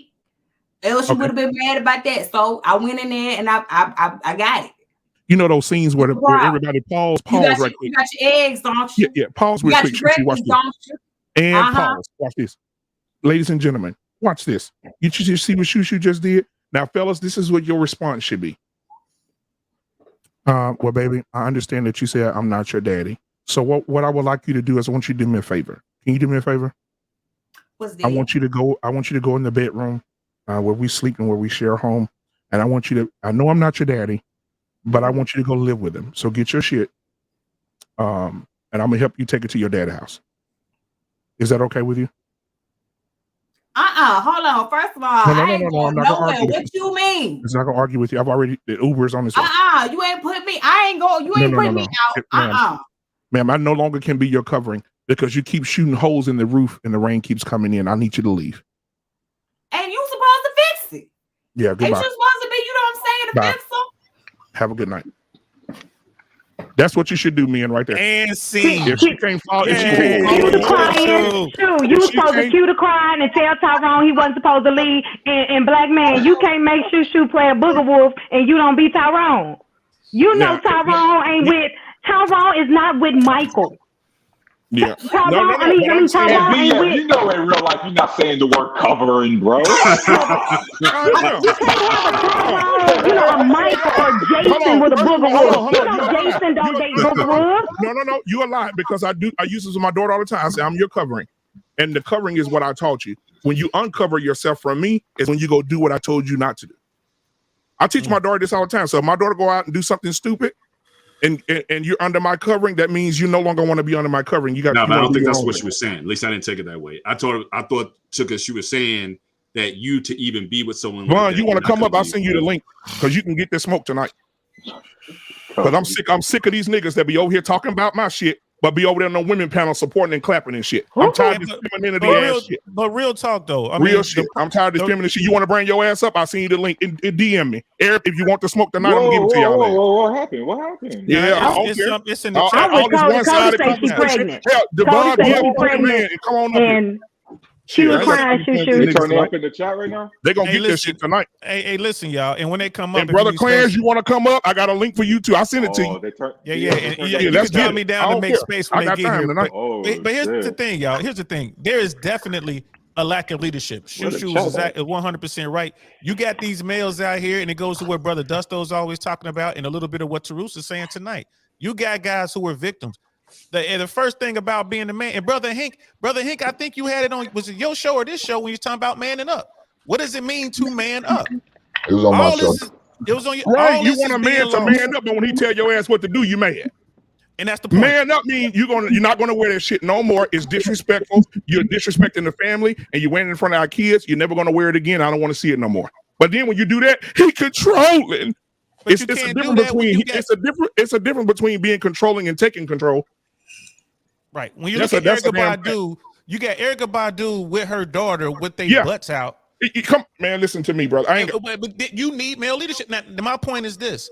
We can't, we could sit here and throw rocks at each other inside this glass house. We could point the finger at everybody like that Spider-Man cartoon is like they point at the other Spider-Man. We could do all that all day long, but that's not going to solve the problem.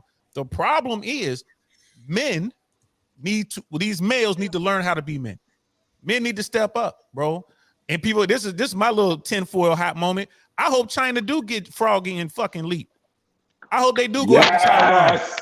I hope we do have a draft. I hope we have to go snatch you little baby boys up and we're gonna bring back the army to where it was pre-World War II, pre-Vietnam. And guess what? And guess what? Them same, and hold on, Tyrus. And guess what? Them same little boys where their mama still, and they 15, 16 years old, 18 years old, and their mama iron their clothes and then make them take out trash and they baby them and made them son husband. They're gonna be over there in the war looking for PlayStation sticks. They're gonna be over there in the war looking for PlayStation sticks and getting their ass shot up. Let me say this real quick, and I gotta go. Let me say this real quick. I was just talking to my dude Jay Swans about this today. Now, there are a lot of veterans on this panel, right? There are a lot of vets on this panel. And the thing that blew my mind today, he was telling me, because he got people still in or whatever, recruiters and whatnot. He's like, when these people join, when they enlist the United States military, 18-year-old males, they mama and daddy come with them. And there's an echo out there somewhere, y'all. They mama and daddy come with them. Everybody mute up real quick. Right? And the recruiter is talking to the mom. We going like, I don't know the terms here, but hey, we can get you a slides 11 Bravo. No, well, what is this? He's trying to talk to the boy. What do you want to do, son? This is your career, son. You want to be a Marine? You want to be, you know what I mean? You want to be a soldier? You want to be an airman? You want to be a seaman?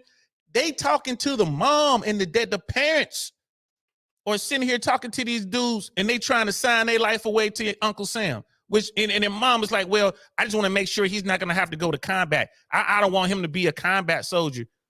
Mama, get out. I was like, bro, why they even letting these people back there? He was like, man, it is what it is, man.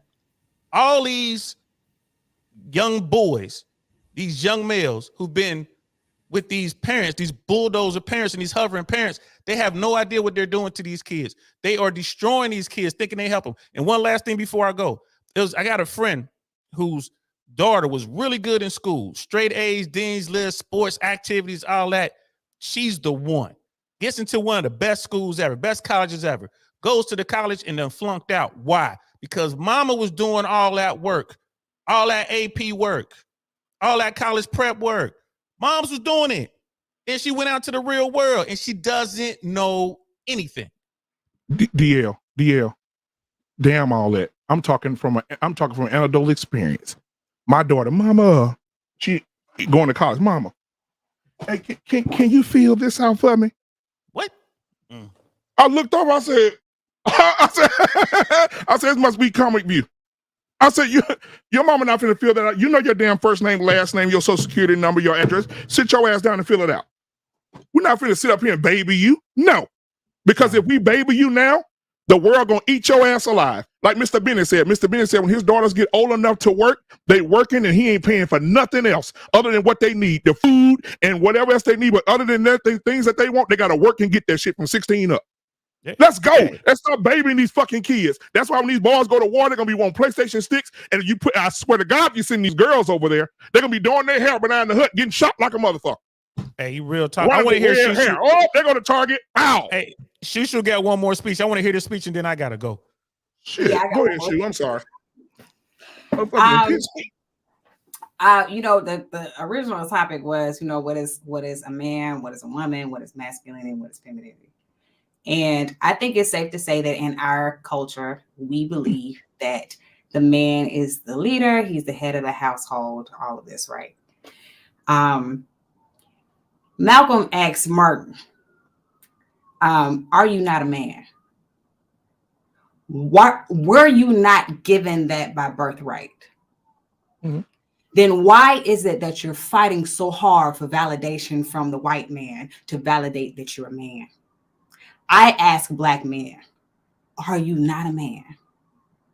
Why are you fighting so hard to get validation from women, from other races, from other cultures to validate that you are a man? You are a man. And here's the thing about leaders, since that's your assigned role in our culture. Leaders don't have to beg nobody to follow them. They don't have to ask nobody to follow them. Because people naturally want to follow them and people naturally gravitate to them because they're on a path, on a journey that they want to go. Stop asking people to follow you. Stop begging women to follow you. And your woman, get on that journey, that path that Black women will want to follow along with, and they'll follow along. You ain't got to ask for it. You ain't got to beg for it. And one other thing. Stop painting the most of us with what the least of us are. And what I mean by that is stop sitting up here critiquing the majority with images of what the minority are. When we start talking about, government incentives and stuff like that, government incentives are for women or people who are below the poverty line. So what kind of people are you looking? What kind of partner are you looking for? Are you looking for someone who is above the poverty line or below the poverty line? Because all Black people are not below the poverty line. So, I mean, even with Black men, we paint the majority of our Black men with all the Black men below the poverty line. Stop doing that. That's why I'm confused when I be like, what are y'all talking about? Like the women pictures with the women with their booty and stuff, all that out. women with sense don't do that. A certain caliber of women don't carry herself like that. A certain caliber of man don't do certain things. They don't sag. They speak with intelligence and confidence. My God, we are doing this to ourselves, y'all. We are playing into this and we gotta stop it. The problems in our community, the problems between Black men and Black women start with us, because we are fueling it and we are keeping it going. We have to stop this madness. And with that being said, y'all, I love y'all to death. Black men, as always, thank you for having me. I got a solution. Before you go, I got a solution. So you said the majority of women are like that, but not the minority of women, correct? No, I said we got to stop painting the majority of us with what the minority of us are. So the majority of Black women ain't out here twerking and putting our titties all out here and all this other stuff. The majority of us aren't doing that. So you saying those women like that are the minority? Yeah. Okay. So then the good women are the majority, correct? It's either that or, because the truth is this, those kind of women are in certain places. And if that's all you see, those are all the women you see, then you're in the wrong place, brother. That's not the place you need to be. If you're looking for a certain caliber woman, then that caliber woman is not in the places you're going. You know what we need to do then? The solution? The solution is take the majority of women and tell those women, let's stop talking and start walking. When we see a young lady in Walmart with a bonnet on her ass out, we need to pull her to the side and tell her don't do that. When we see a woman out of line, we need to correct her. The majority of the women is more y'all than them. It is of them. So if we have more women telling these women and correcting these women when they're making these mistakes, then we'll have the same thing with the men. If I'm a man out here and I see a little boy out of line, like I see a little boy practice all the time. Come on, guys. We in coaching where you see everything. You get a majority of everything. Queen Smiley will tell you. And little boy cussing out his mama, bitch, ho. I go and grab by his throat and pull his motherfucking head off his body, right? Because you don't disrespect your mother. That's your mother. So then we should be, the majority of men should be correcting the issue. So if a little boy, if you're in Walmart and a little boy cussing out his mama, you should knock his ass into the Twix bar because he shouldn't be cussing out his mother. So the majority should start leading the minority. Here's the thing, Black man. It's back to what Shushu. It's back to what Shushu initially said about community. Teruse, you muted, and I'm so glad you are. It goes back to what it go. Mute yourself back, Teruse. You ain't finna do that. Mute, but I'm gonna stop. I'm not gonna okay, thank you. I appreciate you. So here's what's not. Here's what it goes back to what Shushu was initially saying about the community. We do that. We in our culture were able to pull people to the side and say, hey, queen, I need you to, hey, young lady, I need you. Hey, son, I need you to. We're able to do that in our community. That's our role in our communities to do that. When you find yourself in a situation where you're seeing the majority of what you were just saying that you don't like, guess what? You need to check your surroundings. Because that's your culture that you're existing in, and that's something you need to do something about, a shake spot, okay? Because I hold people accountable that's in my circle. And so for those people that are in my circle that can't fly by my circle and what I want to surround myself around, guess what? I cut them loose. Prune those people out your life and move on, because you ain't going to save everybody. Right. Like, and so basically, Trey was saying it earlier, you can't make a woman who don't want to follow you. You can't make her follow a man. So lead the wench where she at. So lead the man where he at. Right. So basically what you're saying is I should start going coaching in Frisco instead of coaching the dudes in the hood. Guess what, Dwayne? I attend and I still do my part in Mesquite and in South Dallas. But guess what I also did with my son? We playing baseball now in Rockwall. That's what a white folks said. Because guess what I got to do? I have to surround my son around people who I know who's not only going to make him level up, but that's going to coach him to that next level. I can't find that where I was. So guess what? I had to shake spot. Have I disconnected from that community? No, I haven't. I still meet with those people. I still say, hey, level up. But you know what the amazing thing is, though? That we go to those spots and we take our kids to those spots, but those white coaches, guess where they come get their best players from? Right where I'm coaching at. Yeah. Do you hear me? BM, right where I'm at. Tells me they recruited us in Mesquite. Man Exactly. to man, BM. Something I gotta tells- go. I gotta something go, tells everybody. me- All right, Shoo, DL. shoo, Appreciate shoo, you, my shoo. brother. Have a safe flight, love. Hey, Do me have a a safe favor. trip, Hey, have a Shushu. We good- love have you, a girl. good night. Shoo, do me a favor. Bring me back one of them little bitty umbrellas they gonna put in your drink, man. Bring one of them back. Yeah, I Love got you. you. Be Have a safe. safe Take trip. care. Hey, JT, I'm gonna go get laid, okay? Oh my God. Hey, thank All right, you. Shushu, Meaning man. We I'm gonna love get you. my lay, my flower necklace. That's what they Hey, call it. I Lay. know that's right.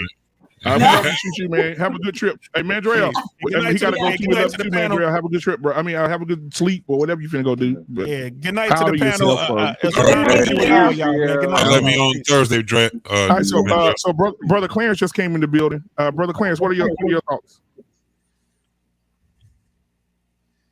You muted. Okay, there we go. My thoughts on what in particular?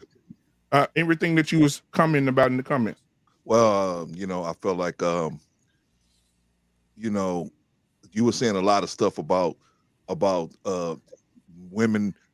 When Shushu was saying that, well, not Shushu, what the other brother Taros was saying that a man should, have certain things in place before he should expect a woman to follow him. You got in a kind of an uproar, and I was like, why? And so I've been asking the question: if your daughter was out there and some dude was out there trying to court her, and he didn't have his affairs in order, would you say, well, follow him anyway? He's a man. Follow him anyway. Or would you say, wait a minute, let's see if this dude is qualified. Let's bring him in. Let's see if he's qualified for you, because he should be at a certain level. And so I was asking that about anybody and their daughter out here. But if as a man, if I've done my job, my daughter ain't bringing no shit home like that. You never know what children don't do. She ain't shit. My daughter, my daughter. Listen, listen. Hold on. My daughter 19. My daughter 19. Hold on. My daughter 19. My daughter 19. She camera shy. But if she wasn't, I'll bring her in here and sit her right here, and I will make her tell you, hey, will you bring a piece of shit to me? Because I've already taught my daughter, if you can't be with a man that can do for you like I've done for you, you better not bring him to this house. Wait a minute, hold on, brother. You didn't say that. It's period point blank. When Shushu was talking, you said he should just follow a man because he's a man. I did not say he followed him because he's a man. I did not. That never came out of my mouth. Now there you go making up stuff. That was the inference because she said. I don't do inference. I do what I said, and what I said was not that. Black man, brother, right here, Tyro said he ran down a whole list of qualifications that a man should have. But BM agreed with me. To be fair, he only had 3 things, man. That's all he said was 3 things. Hey, but at least that's something, right? As opposed to a dude just walking in the house. I'm a man. But let me clear this up right now, though. I'm never gonna tell my daughter just to follow no man because you're a man. If I've done my goddamn job, my daughter ain't bringing that here. Well, even if you've done your job, brother, sometimes children just go their own way. Yeah, sometimes they just do it. You can do the best job you can, and sometimes they just go their own way. There's a foundation. There's a foundation that children always going to have. It's just like any one of us. We've all been teenagers before going into adulthood. We've always did some things that we wasn't probably proud of, but if we had a foundation that keeps us grounded, then it'll show us, that foundation that we have. It's kind of like a compass. You know what I'm saying? It'll help us find our way right back to what they call righteousness or whatever it is. That's why we can speak at 45 and 50 years old saying that, listen, I've done some crazy ass shit. It was the reason why we supposed to have kids at a certain age, because we can reflect back to when we were younger and not, because times change, but we can go to principles that we were taught that got us through those hard times. So with our kids, of course, they're going to be making all kind of adult decisions, and they're not going to be the right adult decisions. But to Black Man's point, from the foundation that he's instilled in his daughter, that she at some point will find her way back to wherever she needs to get to. So that's what we're talking about as far, but it still comes down to and this is what I want to do. I wanted us to get it back to what we was talking about: femininity, masculinity, women, man, things like that, because these things are very important, and I think we don't take them in real consideration, man. When we talk about femininity, that shit is powerful. That is a strength that women have. It is a strength in women. When we talk about masculinity, it is a strength in men. It just is. When you see certain things, even when men, we admire other men. Sometimes they're older, sometimes they're the same age or whatever. But this is what inspires us to do some of the things that we do in life. If we see a man that exudes a certain type of masculinity, sometimes masculinity can be just being gentle. We got daughters, right? Yeah. And when our daughters, sometimes our daughters can, talk us, they money or whatever it is. The form of masculinity is that we knew what she was doing, but we still will, because we love her femininity. We want to keep exuding her femininity for that, not just because she's our child. JT, but not, what I'm saying is, me as a leader as men. JT, I mean, we agree with let the man right? finish, brother. Okay, BM, JT, we agree with our being men as just leaders, like them right? women always like to talk over other people. Would you guys not agree that the only way, or for example, black women would love to follow our lead if we can first stop killing each other? Fuck that. I got a black woman to follow my lead. Let me get back to what I was saying, man. When it comes down to our kids, we can't even lead each other. But listen. Hold on. Let him finish. Each other in the streets, bro. A lot of this stuff, man. You know what I mean? But hold on. JT, well, I'm gonna give you a virtual hug right now in the name of Jesus. Let me get this. I keep hearing black men are killing each other in the street. So are Mexican men, so are white men. We kill in the vicinity of where we are. And I guess the reason why we ain't killing up all the white folks, because we ain't got no fucking gas money to get there. Yeah, we're in the goddamn. We kill in the vicinity. We kill in the vicinity where we are.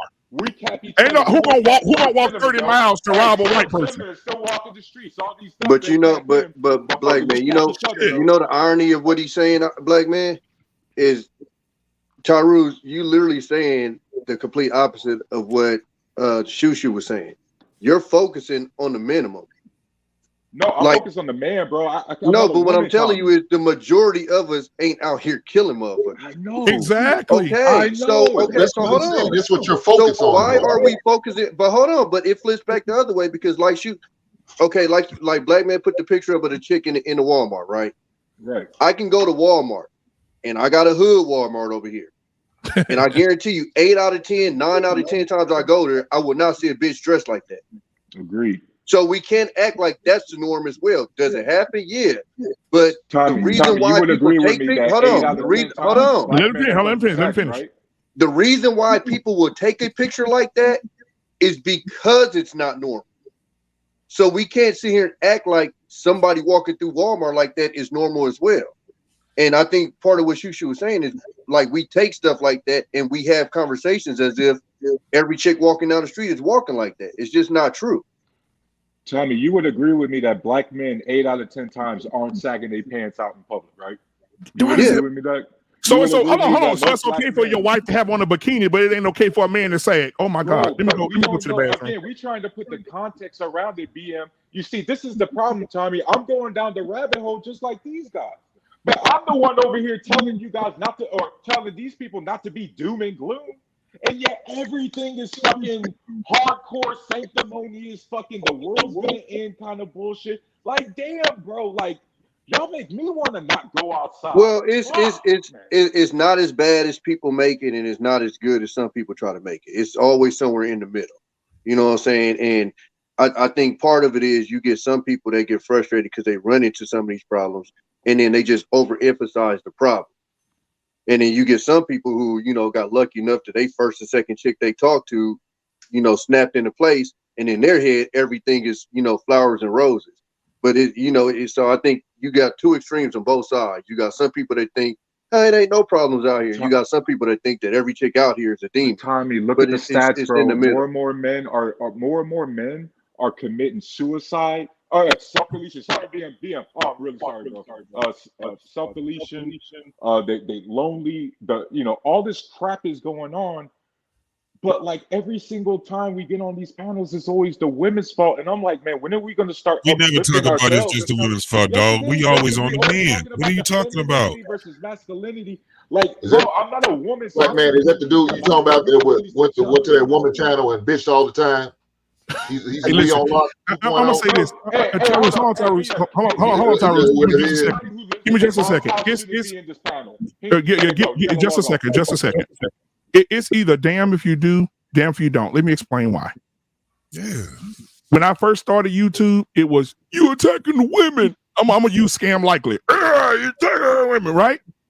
And then I get on the panel and I say, I'm teaching my son to set a standard, not to bend, not to fold, not to break, not to be with a woman because she fine or she got big breast or a big butt, not to be out here having sex with all these women, but find value in yourself to understand that you are royalty and your sperm is that as well. And I don't want you to make the mistake of your forefathers, but I want you to be a man with integrity, to find you a woman that don't have no kids, start your own legacy and use your family as the example the world needs to see.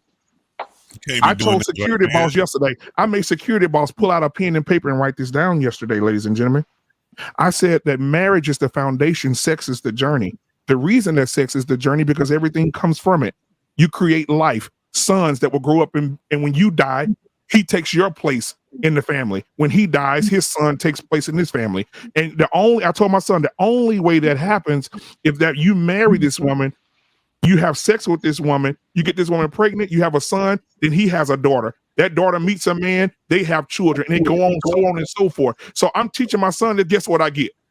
Why are you telling your son not to date these single women? They are so valuable. And I don't care if they got 3 or 4 kids. You're a son of I got a message right now. I'll show it to you right here on live right now. Somebody just sent me and cussed me out. And I told them, you want to come on the show tonight? They said, no. I said, well, shut the fuck up. But fuck the people. You still giving your son a foundation. Black man, I wouldn't even. Too many black men, BM, who not even present to get their son's foundations. I wouldn't even pay attention to that, black man. Like that. Look at this. Look at it. I want to show y'all something. Look how long this message is. I want to show. Get on the goddamn big screen. I'm gonna show y'all right now what people sending me about what I said to my son. Look at this. Look how long this message is. Bro, you gotta boost that. Look at it. Look at it. Look how long that is. God damn, she said the essay. She said a whole thing about you teaching your son wrong. What's wrong with single mothers? Your son gonna grow up and meet a woman. You want your son to have a trophy wife, and you don't want your son to be. Oh, get the fuck out! I would treat her the same way. If I told somebody that I was teaching my son not to be in the streets, and somebody had any kind of say about it, I'll treat her the same way. I'm gonna ignore you. Because like clearly we don't align in beliefs. So okay, have a nice day and keep it moving. Let me flip it. No, hold on. Let me flip it. Let me flip it very easy. Let you Anton do it. You going, brother Clarence? No. I was okay. I'm about to go. Brother David, if you don't mind, give me just 1 second to grace the panel. Go ahead, my sister. Back to what's a man, what's a woman? The P and the D. That defines it. All the other attributes are built into the character of each individual. Okay. God bless y'all and good night. Have a good night. All right, Smiley. That was fun. I was saying that earlier, but black men didn't show it. Let me make it flip. Look at Anton. He got a daughter, right? He got a lot of resources. So when his daughter gonna get married, she gonna inherit his resource. Am I correct? That's correct. Do you think Anton will vouch and let some dude who's not on the same caliber as him to marry his daughter when his daughter is tied to his resource? Let that sink in for a second. That's a good point. That's a great point. The reason I say that, this will be a part in our culture. We don't let nobody marry anyone in our family if we have generational resource to pass down. And we know this person is no good.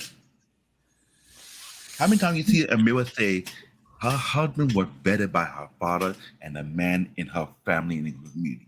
It took maybe 1 or 2 days before they decided to let him talk to her. That ought used to be known in the black community before the 50s and the 60s. That art is gone. Now daughters go out there and figure out they can be excellent better of men. No. No matter how many times you're trying to paint it, it never works. A black man empire blew up. You think his daughter will bring just any dude over and say, Daddy, this is my new boyfriend, without black men looking at him like, okay, and you are, sir? Like, come on. Shit, I'm not gonna even say that. Let's be real. Let's stop the BS. Because I told my kids I want them black men. You bring any nonsense around me, deuces. I'm not even going to argue with you. I'm not even going to listen to you. What we were taught in our culture, there's no play. You embarrass my last name, you embarrass my legacy, you are exile. But see, hold on. But you know what? I think we should start. I'm gonna say this. I'm gonna let Brother Clarence get back here. I think we should start adopting some of these things that's going cross seas, because cross seas they don't have this. They have this thing where they ban you from the family. They turn it back on you. They cut the resources from you. If you giving the man problems, the daddy say, oh no, you giving your husband problems. You can't come back here. They got a whole nother setup cross seas. Over here, the women, they could go do what they want to do. That's why I try to teach my daughter this. I teach it on both ends, guys. I told my daughter, do not be a woman. A man has to sit in the car and decompress before he come and see you. Well, Yeah, black man. How come all the people who have wealth sign some kind of crazy ass will and put their daughter and son in some kind of requirement before they can inherit anything? Yeah. You can't get the money till you're 25 again, 35, 38. Yeah. You're absolutely correct. They even have a clause. They even have a clause that after they die, if some shit ain't what they said it's supposed to be, they cut them motherfuckers right out the wheel. Yep. So yeah, it's definitely that's why they call it. Bill Gates said it. Bill Gates said, when I die, I'm not leaving my kids anything. All my money going to charity. Let's also recognize something though, that guys. Well, his daughter dating a black dude. Guys that have Hero. resources. Guys that have resources are not looking for their daughters to date somebody on their level. It takes time to get there. What they're truly looking for is to see if the guy has the character. He has the drive, the ambition, right? Is he going to treat his daughter right? There's no way Bill Gates can ever expect for his daughter to date men like him. That's almost ridiculous. I would think that Anton would not look at guys and say, I'm not expecting for you to be on my level, but I am expecting for you to have the character traits that are necessary for you to become a good husband and treat my daughter correctly. A lot of those traits that watch this. A lot of those traits that we said earlier in the show. Yes. What we see in the world today, guys, is this right here, Brother Clarence. I'm gonna let you rock right after come in, right after I get through. I want to be able to send my daughter out with a man, and if somebody starts shooting, he'll take them bullets. Because right now, what's happening today is somebody starts shooting, a man running off, leaving the woman. Push them in the way. Right? Yep. And so, yes, these boys, they soft as Kleenex in the nose of a child. And so that's why I have to be careful when I teach my daughter, hey, listen, if he can't do what I do for you, because my daughter already know I would die for her now. My kids know if something were to happen, I'll die for them immediately. Right? If you can't find a man like that, don't you leave him where he at. Period, point blank. If he run when you run, leave him. Shit. I'm running to the problem to protect. Come on, go ahead, Brother Clint. But this is the thing. A woman don't have to pick a man. All she got to do is put herself out there and present herself, and that man is gonna be able to find her, right? What she has to do is make sure that man is vet by giving him to who? Dad, brother, uncle, all the men that are in her family. That's how she has to get that man vet. She can't vet that man herself. She's too in love. She's too fucking in love. She has to be able to have that man being surrounded by other men to be vetted. Just like with that man, he has to be able to have some some principles, some morals, some values. Exactly. Because if she don't align with that, he's not going to see her anyway. The only thing he could see her for is someone to have sex with. Nowadays, we have to tell dudes, you can't even do that anymore. That's out. That's out. You don't have that luxury no more, bro. And guess what? Hold on, we gotta get Brother Clarence in here. I'm gonna say this, Brother Clarence coming in right after me. Like with my daughter, whatever. I was telling my daughter, this is the kind of man you wanna end up with, a man that will protect you and provide for you, right? But you definitely want a man that's gonna cover you and be there for you. And my daughter asked my wife something. She said, Mama, where can I find one of these men at? I said, no. That's not how that works, honey. I said, how it works is that it says he who findeth a wife findeth a good thing. I said, all you have to do, the only job that God requires you to do is prepare yourself to be a wife. So when he meets you, you already a wife. That's your job. His job. You already is to there, find- right? You already there. you need to prepare how to be a wife. But Brother Clarence, go ahead. But how do you know if the food tastes good if nobody's eating it? Hold on. Go ahead, Brother Clarence. I don't like how that sounded, but we'll talk about that in a minute. Go ahead, Brother Clarence. I think that's a good thing that you're doing, black man, giving her a level. And that's all I was saying. And the brother was just saying the same thing, that, just because he's a man and he's a physical man doesn't mean that, the woman has to just go where he's going, even though she may be able to see that he's incompetent, but she should follow him. That was the issue that I was having, because I don't think that a woman should follow a man just because he's a man, and especially if she could realize that he's incompetent. If she realizes that he may be a nice guy and fun and all that, but if she realizes that he's incompetent, why should she follow him? Now, I agree with you. You are doing what you're doing the right thing. You're supposed to show that's what your role, one of your roles as a father, this is supposed to be, to give her an idea of the qualities of a man that she should be looking for, right? Right. Now, here's where I'm gonna veer off from you. Today's world is a lot different than it was when we were coming up. So today the competition for good men is so high that I think that good women have to do a lot more than just looking good and being a good person. There was a time where it was, and we were talking about this on my show today earlier, where it was a clear delineation from what a good woman is to what a bad woman is. It was clear. But the lines are so blurred today. The lines are so blurred, and it's so much competition. There's so much competition for good men that a good women, in my opinion, they have to put themselves in places where good men are at now. It's gone, because if you're waiting for a good man to find you, good luck. You're gonna have a better, in my opinion, you have a better chance at finding a good man if you are a good woman and you are places where good men congregate. That, to me, you're gonna have a better. But Brother Clarence, that absolutely what you're saying, I definitely agree with that. That's why I was saying that you have to put yourself in alignment. You can't just be at home talking about God gonna find me or Jesus gonna find me. Yeah, you women, that's women's part of doing the work, is to make sure that they can be the best wife possible. Look, it got to the point, man, where I used to be like, well, if you want to be a wife or a husband, if you want to get married, then that's your thing. No, this is what people are supposed to be doing right now. How it was before. Listen, the way that this world is going right now, man, there's no way that we can't have family. Family starts with a woman and a man. It's not this bullshit we got. People calling them, you got your fake aunties and your fake cousins and all of that, but you ain't got no goddamn father. You got your stepfather and your fake father, but you ain't got no real father. You got your fake mamas and you got your fake aunties and all these damn people, but you ain't got no real blood that's in there. I believe that what we have to do is push marriage. We have to push this shit, man, because if we don't push this shit, I swear to God, I can see it. This ain't for us. We're going to be long gone, but the world is going to look so fucked up, it's going to go right back to slavery again. It's baby we already on the page. You're going that route. Yeah. It's baby mama culture, because Rihanna telling women right now it's okay to be pregnant, not get married, because I'm not getting married. Right? You have Keke Palmer. Listen, let me break it down. Keke Palmer was on Steve Harvey's show 2 years ago and said, Steve Harvey said, I tried to hook up with great men. And she said, I don't want the men you be sending me, because some of the men, all they want to do is get in my pants. Fast forward 2 years later, now you are fucking baby mama with a dude that don't want to marry your ass.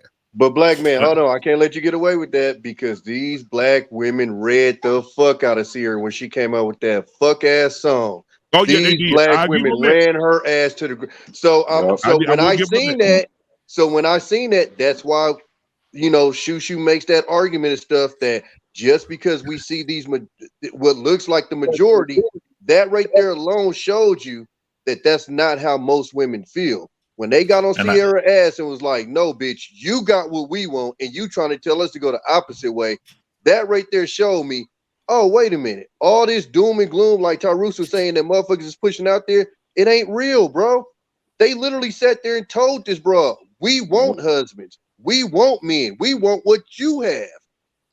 Let me tell They you something. want Yeah. Russell Wilson. Hold on. Let me tell you something. I saw a few clips from Judge Purley thing, and they were there a few brothers from a different walk of life, the Islamic brother from different region. They say out of their back, their upbringing doing a lot of do dating. And they see a woman they love, they go to the father and ask for permission to marry because they don't believe in dating. Dating is like a waste of time.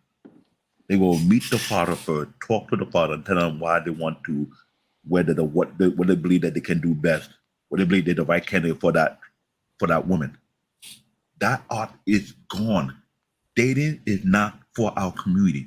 Dating is here to destroy folks. Let's keep it simple. But that's This because, dating thing- but you got to also understand, that's why they separated the woman and the man from being husband and wife. So what you just said was absolutely right. However, you still got to look at it in this point. The man is the key component. We the veterans, we the protectors, we the leaders. And now it gets not only that we're absent, but we're also so fucking soft and effeminated. And then motherfuckers get mad when we talk about this shit. We are pussified right now in this goddamn, man, listen, it's fucked up. And we have to be, look, one of the things that I loved about being in the military was because of how they talk to us. Basic training, AIT, and then I went to all these other training. And the way that they talk to us was like, I'm going to tell you one time, you don't get it, your ass is done. You done. The thing was that they would not have kept us in there. See, people think that it's like prison. No, it's not. Your ass can get fired in that motherfucker. You can get fired. It'll take forever to get out of that bitch. But your ass goes. I got that from the crib. When I went to the military, that shit was easy compared to what I had to deal with at the crib. Yeah, I mean, but it was principles. What I'm saying is the foundation. These are things. It's like you got one time to figure out that there's consequences with it. When when motherfuckers realize that there are consequences, they're gonna do what's important. They're just gonna do it. It's gonna take about 400-500 people for this shit to get fucked up. But when we get into a society where it's like, look, we can't be lenient on everybody. It's gonna be some losers and there's gonna be some goddamn winners. Then you're gonna have some other people that's built to help the losers. You're gonna have some people that's gonna be able to give them remedial training. You're gonna have some people that's gonna say, hey man, you done. It's a done deal. This is what life is with us. So we have to take everything, in with a grain of salt. But at the end of the day, we have to have family. We have to have people that's actually not just considered family, but that are actually family. A dad and a mom is very important in family life right now, and we are deficit in it right now. Right. And let me ask y'all something. Deficient in that right now. Right. Let me ask everybody that's on the panel. You remember back in the day, Brother Clarence? I know you remember because you was a player back in the day. I can tell you, oh yes, you had them lined up around the corner. But anyway, do y'all remember the times where the music was different and men and women would meet up for house parties and house get-togethers, and you'll see women sitting on men's lap and they be hugging and all in love with each other and kissing on each other? I remember when I was a kid, I used to peek through the door. My mama told us to go to bed, and I would see my uncle and my auntie hugged up on the couch while just listening to music, and my dad and my mama be dancing in the middle of the floor, right? And now you don't. Now you go to a house party, they shooting at each other, the dudes kicking the girls out, they dancing to some shit. Oh, like it ain't no love no more. And I'm going, and I'm going, man, you might not clip that shit. And I'm going back. And I'm thinking to myself, I'm like, man, what happened to the days where people actually showed love for each other? I think the climate changed when the narrative changed, because now it's like, oh, the music it plays a big part, because I'm telling you, man, listening at them parties, I say, damn, when I grow up, I want to do that. Right? Yeah. It gave you something that you want to look forward to. When you watch the Cosby Show, you're like, man, damn, I wouldn't mind having a family like that. I wouldn't mind being a kid in that house, or I wouldn't mind being a father like that when I get out the house. Right? But now you don't have any of that. Now you have these, I mean, it's killing you shoot everybody, grab all the hoes, wet ass pussy. I mean, it's completely perverted, bro. It's completely done. And it's like, you can say that, but then I can also put the opposite of, I ain't never seen so many rappers that's married in my life.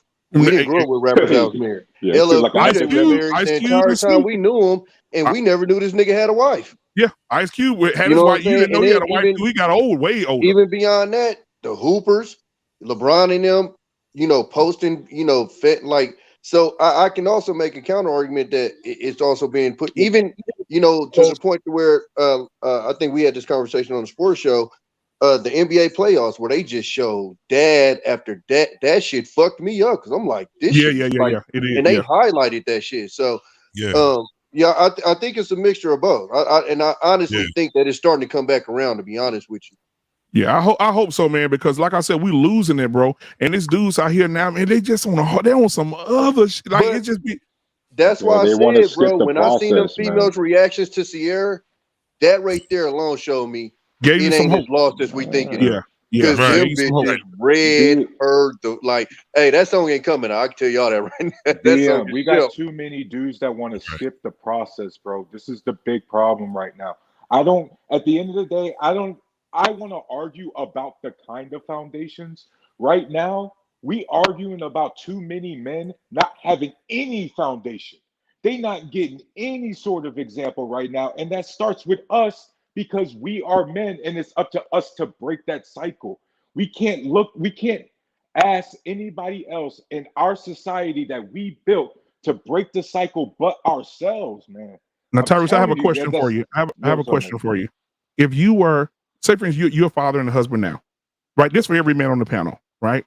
Because all y'all fathers, I think, right? Yeah, hell yeah. Everybody here is a father. Yeah, absolutely. So good job, fathers on the panel. Hey. All right. So listen, if you're a father, and say for instance, Brother Clarence, anybody on the panel, what if somebody in your community, a young lady in your community, her husband passed away in a car accident? She got a 10-year-old son, right? So she's not in a ratchet situation, right? She just lost her husband to a death. And that son starts to get out of line. He starts stealing, breaking in people's cars, right? And he started becoming that very man that we're talking about right now that has no foundation. It's not his fault that he don't have it because his dad is no longer with us.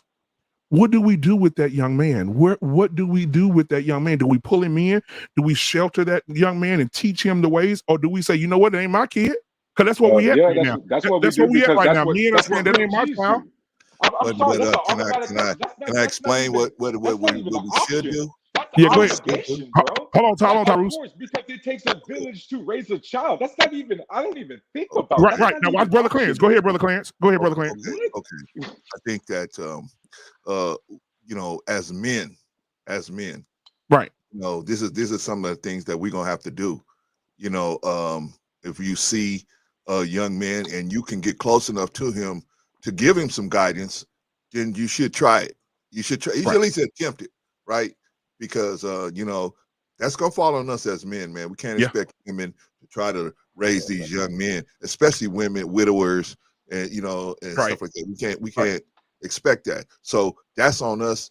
We should at least try. Now, sometimes the woman is, hold you off and say, "Hey, this is my son, and I do my son the way I want." Okay, but at least you tried, right? At least you tried, because a lot of these men are coming out here. And to your other point, about the music. See, and before our music gave us the way our music described black women. It described them as something precious, beautiful. Beautiful, something that's delicate, something that we would value, right? But as we got into the gangster rap and got a little past that, I ain't gonna let you romanticize it. Because Me and Mrs. Jones is still a song. Yeah. I mean, but Tommy, and I can name a whole bunch of others. 15. Tommy, think most about of this, guys. These but dudes let me are getting let me land like the somebody plane. would. Hold on, Tyrese. Let him finish. Let him finish, Tyrese. Okay. But what I'm saying is, Tommy, obviously, if you look at the totality, the music in the totality of it, describes black women. It objectifies them as only sexual beings, and a lot of it does. I'm not saying only all of it does, but most of it does. It objectifies them, and then we have women like Maxine Waters that'll go up there and say, "Hey, WAP is a good song. It's I'm proud of you. Yay!" Right? It's basically what she's saying. You have the audacity, right? And you promiscuity is power, right? We so we claim got our time. all these different conflicting ideologies, and then the young men that don't have us or men in their lives to straighten all that stuff out. When they hit the street, they looking at women as they just something to hit and throw away, and I got to go get my money, and that's it. And so we don't look at women as what we used to. That's why we don't protect them anymore. We don't protect our children anymore. We just did a story. Me and Rick just did a story on a cat. Cat got mad because his girlfriend had a baby already, had a 2-year-old son, and she had a miscarriage dealing with his craziness and lost his baby. He was the father of the second baby. She lost that baby under miscarriage because he was doing all this crazy stuff and she was tripped out over it. He got mad. He murked her and the 3-year-old boy that wasn't even his. He murked both of them because he couldn't take the L. He couldn't handle it, right? And we don't have men in our lives. A lot of our men don't have men. So yes, we should step in where we can because we letting these monsters grow up. Yeah. You can step on their heads when they little snakes, but like the Bible, in Genesis, you're dealing with a little snake, you can just step on the head. But in Revelation, you're dealing with a dragon. Now you wait until you get to Revelation where you're dealing with a dragon. Now this thing is way too big to deal with. I see you, Doc. Come on. BM, Tommy, JT. Brother Clarence, 10 years ago, this is Hey, why I can't black blame man, hip black hop man, because 10 black years man. ago, remember, guys, if you see some Black old man. Hold on, lady Trey, I get got you. punched, we would have stomped them out. Now you see this. I'm just passionate. It really irks me because when we see these videos and you see these things of these men stealing I got you, old Ruckus. ladies and punching them, Appreciate and you, shit, brother. and nobody does anything about it. They just standing back and filming. Like, this is what I'm talking about, BM. In order for us to lead the household, we gotta lead the village. That's how you build up your resume. We can't even police our communities. How are we gonna police our own households? But you know, Tyrus, you know what, though? We letting dudes steal and rob on these women, and all we got is just recording that shit. You know what, Tyrus, though? You know what, mate? Okay, let me give you emphasis on this. Then we're gonna get Trey. Let me tell you what I think what went left. Right? I know everybody could probably agree with me. When you had women say, "We're sexually liberated, we're independent, we don't need you, we can handle ourselves, we don't need your protection." And so now men are saying, "Oh, okay. I just saw a woman at the gym and she was doing deadlifting. The weight fell on her fucking neck. The men passed by her and left her ass there. Nobody helped her. Nobody helped her. Because I would have helped her anyway. They left her ass right there, right? And then you got the Me Too movement. Now, what if he go over and graze her ass? She can say Me Too. He can lose his job. He can lose everything. That's some masculine shit right there. Right. So now men are being more careful. Even the great Shannon Sharp. Shannon Sharp said, since the Me Too movement, he said, when I'm going in the room and they trying to do my clothes and fit me for my clothes for the next day, he said, I'd leave that door open. He said, if he go to an elevator and if it's a woman on there by herself, he'll wait to the next one. He said he just don't. How many men on this panel would leave that? He don't interact with women like on that woman's neck. How many men on this panel would leave that weight on that woman's neck? I don't help anybody. It don't matter if it's a woman or a man. If somebody got some goddamn weights on their neck, hold on, y'all. Trey was waiting. Go ahead, Trey. Go ahead, Trey. I'm sorry. Let me speak to this because the I'm gonna get to these super chats. My bad, Ruckus. I got you, brother. The situation you spoke of actually happened to me. My uncle died in a car accident, and my uncle was my only male figure. I never met my dad, and so me and my cousin both relied on him. And when he was gone, thank you, brother Clarence. Luckily for me, I was old enough. My next transition was into the military, so I was fine. But he was only 2. So as he grew up, it was incumbent upon me and the males in my family to grab him up. His mentors, he played soccer, his coaches, to grab him up because he had moments where he wanted to veer off track. Because he didn't have the guidance in the home with him. I was being deployed and sent where I was sent, so we weren't there. And I used to call him, "You good?" "No, I'm not good. I miss my dad." And he would just veer off track. So it is incumbent upon the village to try to help as much as possible. But let's be honest. You're going to have some men who feel that way, and you're going to have some men who are going to say, "Listen, that's not my responsibility." And it's just going to go both ways. I also want to speak real quick to what Tarus is saying. When you've never enforced the law, you don't quite understand the law. A lot of reasons why a lot of guys are standing around now is because the law works both ways.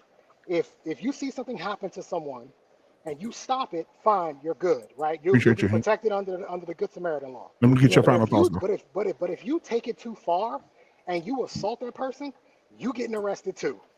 And guess what? That's Brother cool. Can you Clarence give me a just said, specific Brother example? Clarence, Brother Clarence, hold on. Brother Clarence just put that in the back chat. Brother Clarence said many laws are very difficult to men. Yes. So if you intervene, you may be prosecuted for helping. It's so very sketchy. He is absolutely 100. What if you go pick that thing up off her neck and that motherfucker break or something? You fuck. Hang on. I'm telling you, because Tarus likes anecdotal evidence. He wants people to tell personal stories. I'm telling you that I've done it. I've had to arrest people who have stopped sexual assaults because he took it too far. He stopped the crime, but then he beat the hell out of the guy. Yeah. And so now he did a great thing, but he's getting arrested too. How does that make any sense? That's jacked up. That shouldn't happen. He stopped an assault to be arrested for one. Yeah. For assault. And he probably So Black man, what you have happening here is you have a lot of guys who are saying, listen, I'm just not going to get involved. I'll record it. Because I've had plenty of people say, I'll record it, and they give me the recording. Here you go. I'll record it. But Trey, wouldn't you agree that's on the judges to have the spirit of the law? I know you've heard of that, the spirit of the law. And so while I understand you've had to go and arrest these guys, a lot of these guys get their charges dropped too. You have to admit that, Trey. A lot of these guys do get the charges dropped. But they don't want to go through it. It's an inconvenience, Drew. I know it's an inconvenience, bro, but that's somebody's life. So hold on, guys. So Hank got to leave. So Hank, go ahead and give us your final thoughts. I'll do the super chats and we'll come back and get world class. Go ahead, Hank. You muted, brother. Okay, my bad. Hey, I'm gonna say this, man. With this situation, I give example. One time, I tried to intervene on the domestic violence dispute. I'll never do it again. I will never do it again. I will call the police and I'll tell them, hey, y'all might want to get here on such block. Because one time I did, I damn near got stabbed. Mm-hmm. You never know with those type of situations. It could be a setup. I've seen this shit happen, man. Where a dude got set up trying to intervene and they end up robbing the dude. That's some bullshit. Like again, I almost got stabbed because she was mad because I intervened. Baby, I'm trying to help your bitch ass. He overdrank down these goddamn streets. That's the number one call that gets police deleted is domestic violence. So I said to myself, don't you believe you're smart enough to tell the difference between the real ones? Hold on, man. I'm about to finish. I'm about to go. But again, I said I'll never do it again. I said I'll call the police. I'll inform them, let them know, hey, it's down the street. You know, that's where I seen it at, and keep it going. I'm not going to intervene again to put my life in jeopardy for a situation like that. I got too much to lose. But my last thought is, man, black man, please protect yourself at all times.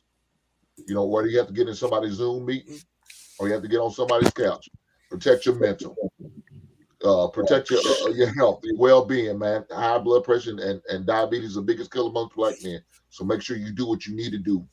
Get your blood work checked. Go do what you have to do. As far as men of older age, we need to go get our colonoscopy and our prostate check. Colon cancer is a motherfucker, man, that you don't want to deal with. Please believe it. I've seen my great-grandfather do it and go through it, and it wasn't nothing nice. So please take care of yourself and each other, man. Hey, black man, I appreciate you having me up, big brother. Happy y'all, man. Much love to you, brother. Hey, much love to your son too, man. Hey, on being a two-sport player now, brother. Man, I hope, man, I don't want him to play two-sport, man. I want him I know. Get ready for basketball. Get ready for college basketball. Doing this bullshit, he trying to run me up out of, trying to put me in a pool house. All right, man. Much love to you, man. Hey, thank you for being a great father, bro. Appreciate you, man. No doubt. Hey, listen. So let's get I'm gonna do these super chats real quick. Then we'll get world class. Then we'll get final thoughts, man. Hold on, just a second. I think I put them in there. Yeah, there they go, right there. All right. So, Lord, whole bunch of thank you for putting them in there for me, brother. Let's see. I'm gonna start with Miss AKA Lady. All right. So it says here, I'm gonna start this one just because a woman is defined by her intuition. That's what guides her to know how to move, who to give her energy to, how to care for others, know what to avoid. It's something special given to women who embrace it. We got Black David in here. Black David says a man is someone, Lord have mercy, with 2 golf balls and a driver's stick, but a mandingo is someone with 2 baseballs and a rugged bat sledgehammer. Hey, this brother. Oh, y'all wow. All right, we already did that one. Ruckus, we got Ruckus. Hey, thank you, Ruckus, for being here, man. I'm definitely doing some work with this guy in the future. Probably Friday. We got a show on Friday. I'll tell you about that in a minute. Femininity is an inward, non-fabricated essence of a woman, possesses that premates unto the women's actions that aligns with her natural order. Thank you, man. We got the doctor in the building. Some men met their partners like that at clubs, Walmart, etc. It was okay then, but later their insecurities, jealousy, control issues kick in. Why can't yours dress like that? Robert H. Black women and the LGBTQ support each other because they vote the same. Stop the BS. Will the LGBTQ support Candace Owens? She's a black woman. Candace Owens. Combo with Chill, you hit it, Tommy. Combo with Chill and Tommy B. Y'all know that y'all getting into it when y'all see that garage in the back. Shout out to my dog Tarus. Thank you, Tommy B. You crazy, bro. You be animated $5 super chat. She said we need to catch the spirit, bring the white people in. Oh my goodness, I didn't know which one I was gonna play, but I know this one she won't. Let me play the white church. Yeah, here it comes. Cause all my life you have been faithful. Come on, contract.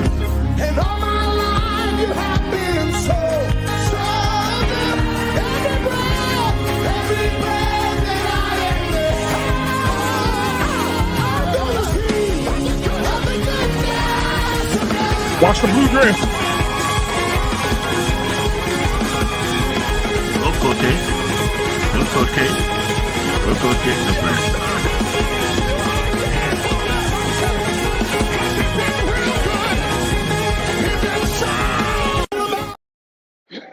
All right, man.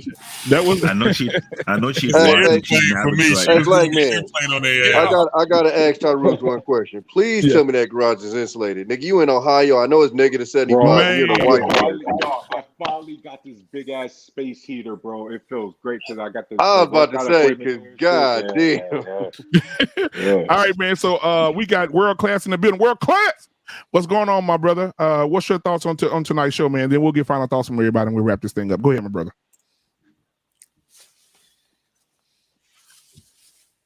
World Class there? Hey, don't be scared now. World Class. Hashtag Black Tech Support. Look, hey man, this is World Class at its finest, y'all. Yeah, he done ran from the smoke. Yeah, damn. You might be like, can you hear me? This like the second time he done had some mic issues. I know what it is. I know what it is. No, I just got video footage of who he over there with. Oh, here it comes. My name is Rosa. I'm supposed to sit in the back, but I'm tired here, so I'm finna sit right closer. Yeah. Come get me up then. It's gonna take about 3, 4, 5 men. And I ain't finna repeat myself again. Fight me. Somebody get her.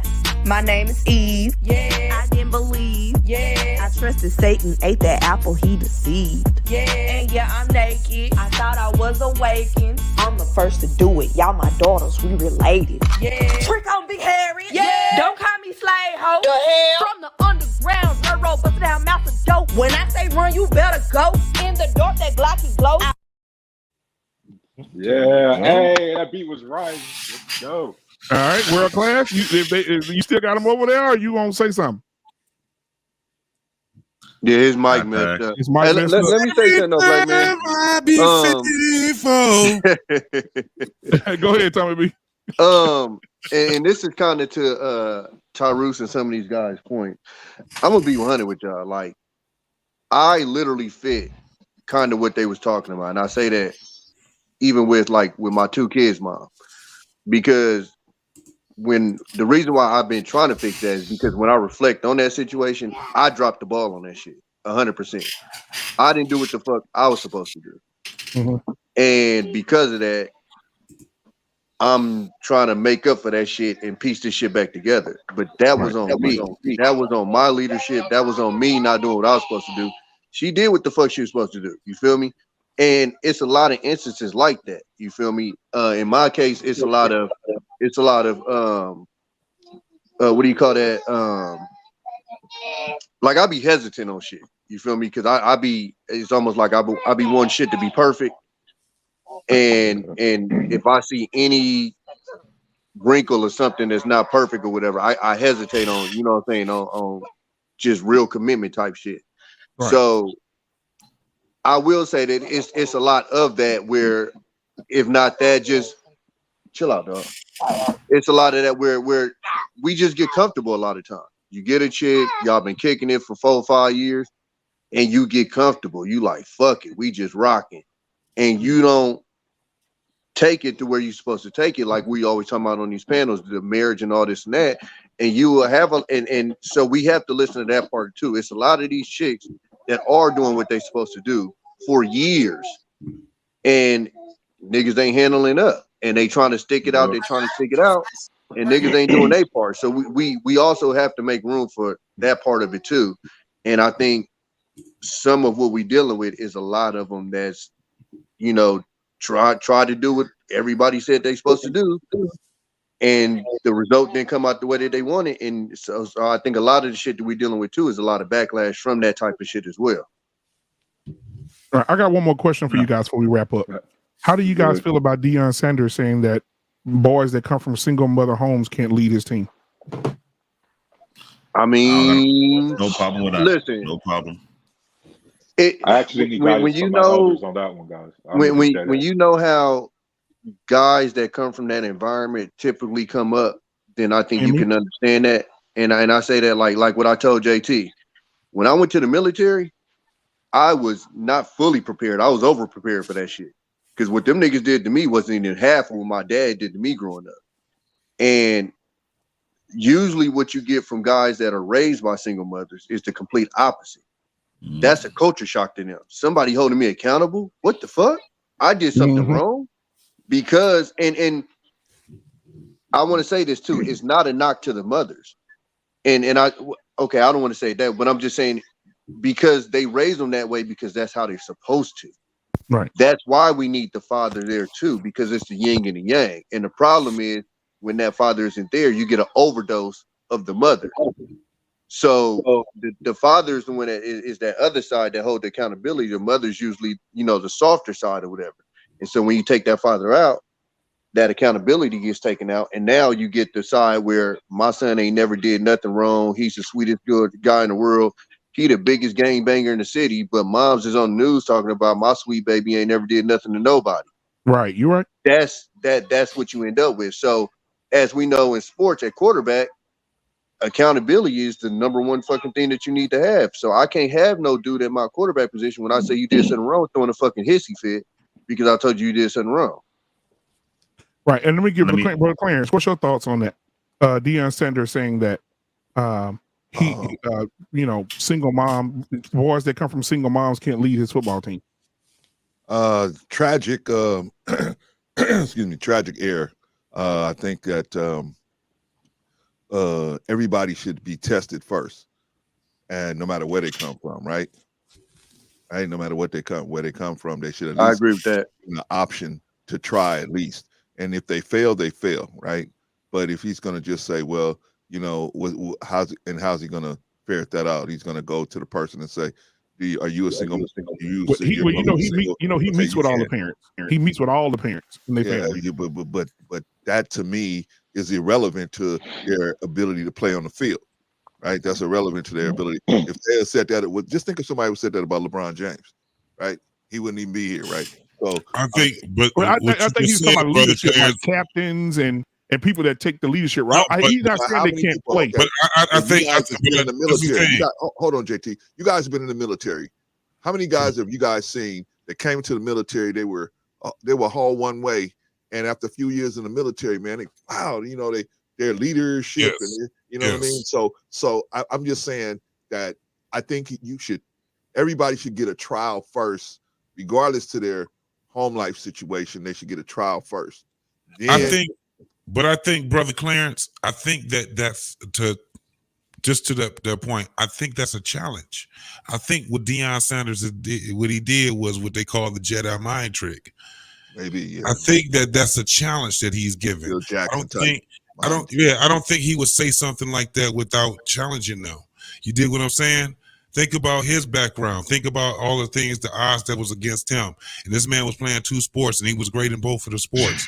And he had a whole lot of things that was against him too. So when he says something like that, you got to always understand. One of the things I do like about black men, dog, is that we are very creative, dog. We something different. Wait a minute. But Wait a minute. you know what As black men, we change the game Wait a minute. on so many Wait a things, minute. bro.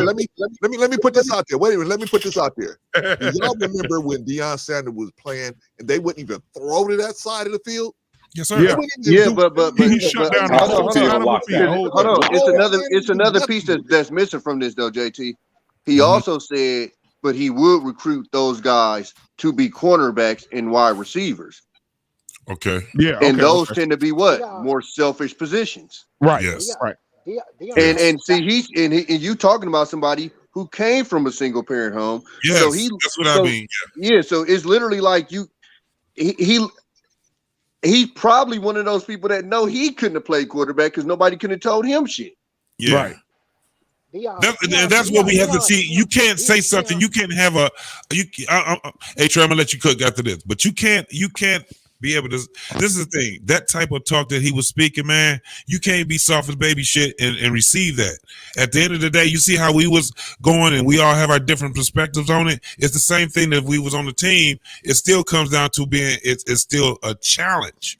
Regardless, motherfucker sit back and tell me because I was raised by my mama that I can't be in a leadership position. I'm gonna try to prove the motherfucker wrong. That's all I got. That's it. Or cry like a bitch. I actually think Deion has this wrong. I think he has it backwards.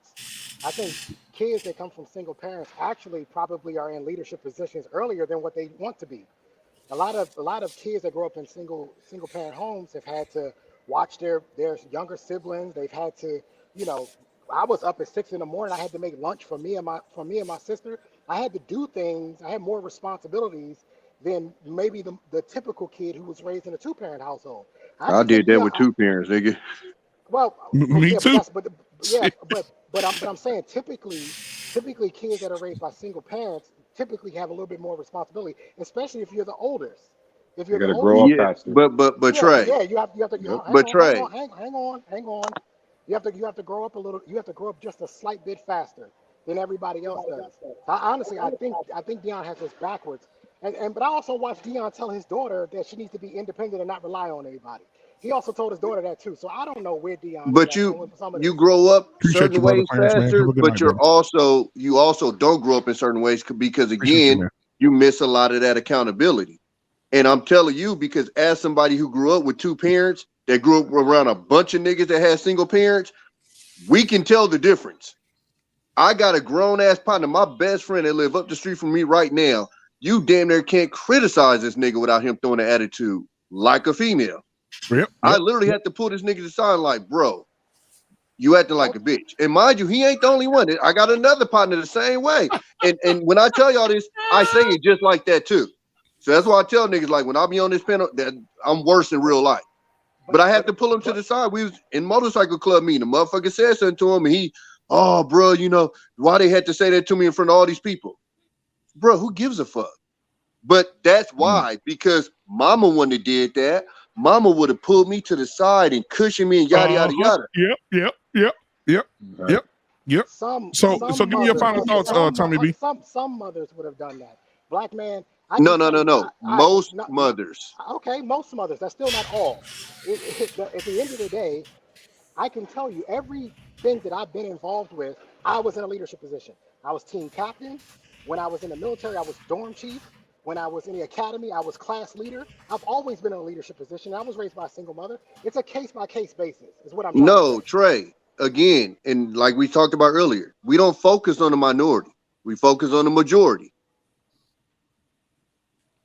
I don't think the majority of niggas coming from single mothers is in that position. I'm saying that in Deion's position, he should be judging them case by case. That's what I'm saying. I agree with that, but again, if the overwhelming majority is one way, and again, this is literally somebody who came from that situation. It ain't like he came from 2 parents and he's making this something. He came from it. I mean, I'm saying he got firsthand perspective from So this he's shit. biased. He could be biased then. You Well, have hold to on, wait a look at minute, it, brother. but you have to look at it as a Now, challenge. hold You on. have to look at Not it as only a has challenge. he came from it, he's been a coach for years and been recruiting these kids. So now he has a case study of what he's been recruiting from these single parent households. This shit ain't coming out of thin air, big dog. So if Yes, I sir. if I go through Case his team studies. roster, if I go through his team roster when he makes his roster, every team captain is going to come from a 2-parent household. The majority I of mean, them. The I'm majority of pretty them. sure. Majority of them will. Listen, I'm pretty sure what he said is over exaggerated. Because I'll give you a point. Like Brother Clarence brought up LeBron. What most people don't know is LeBron, quote unquote, was in a single parent household, but he had a lot of fucking male figures in his life. I know that personally because I know niggas that literally grew up with the nigga from Akron. Like, still, they kids go play with his kids when Savannah and them come back to Akron and all that shit. They give Gloria a lot more credit than she fucking deserves. It was a lot of men in his life growing up. So I think that's a completely different situation than somebody who just solely was in a single parent household. And I think that's for a lot of these cats. If you was in a single mother household, but you had a lot of male figures around, I think you're gonna tend to come up a little bit different than if you solely was in a single mother household and didn't really have any men around. I think that's when you come up with these cases where, like I said, you get an overdose of love and you're malnourished in discipline and accountability. Yep. Hey, what's your final thoughts, Tommy? Yeah, I just think, you know, I want to go back to, I think Shushu's point was a solid point though. I think in a lot of these conversations, I think we have to stop acting like these super duper ratchet, you know, wearing a see-through thong in Walmart is just a regular, you know what I'm saying? Like I said, I think I can go to, and I got a pretty ratchet Walmart up the street from my house. And I think I can go to that place eight out of 10 times, 9 out of 10 times, and I won't see nothing that crazy out there. I don't think we should be pushing that like that's the regular for what our women, you know, out here doing. And, you know, shout out to the women for calling out Sierra, man. That, I'm telling you, that shit made me feel so much better because being in this space, and you know, you do tend to hear a lot about that because, and deservedly so, you know, we get on the ladies and stuff, but man, when I seen that shit, bro, that shit gave me some fucking hope because So they you think read her motherfucking ass her right. You think they're gonna cut her song? Bro, that song ain't gonna see the light of day, dog. The way the women went at her, man, that shit gone. Gone. Back to the drawing board. Yep. All right. Well, Tommy B, man, thank you for being here tonight, my brother. You always. And hey, man, inbox me. Shit, you got my phone. I got yours. Text me your schedule, man, so I can start putting you on getting you on these panels, brother. Yeah. I just started a new job, so I'm about to be training for about a month or two, and then after that, my Friday is gonna be. Yeah, appreciate it. Nice. So after that, though, my Friday is gonna be wide open. So I definitely gonna tap in with you and let you know. All right, appreciate you, brother. All right, for sure. Y'all have a good night, y'all. All right, you too, brother. Good night, man. All right, Tyrus, what are your final thoughts, my brother? And thank you again for being here too, man. Hey, man, thank you for having me. Thank you for this platform. Ladies, did you just see what happened tonight? You had a whole bunch of egos going around. You had a whole bunch of dudes staying in the shallow pool. But guess what happened?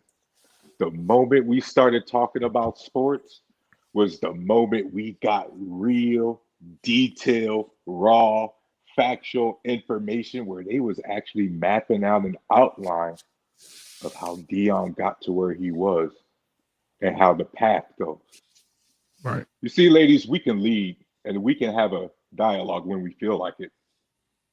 We can have conversations about how to bring up people and how to raise them the right way when we feel like it. You guys know why I didn't say a word? Because I was actually learning something, listening to JT, BM, Tommy, and Trey talk about Prime and his movement. You see how detailed and mastermind they knew the operation? Because guess what? If they was in the same situation as Prime, they tried to make the same steps to lead to the same success. So yes, ladies, we know leadership when we feel like it. I love you guys, man. It's my final All right, much love to you too, brother. Hey, listen, I also want to say this. Stay here for a second. I also want to say this, man. Listen, we get on these panels and we get heated and we bump heads, but at the end of the night, man, I can say love you, Tyrus, bro. Same shit, man. It's just it's a brother thing, bro. Man. At the same time, bro. Yeah, man. So JT, have a good night, I love man. you too, bro. We ain't got no beef, bro. He talking to you, JT. No beef, bro. Yeah, much love to you, man. Love you, bro. Hey, take care of your.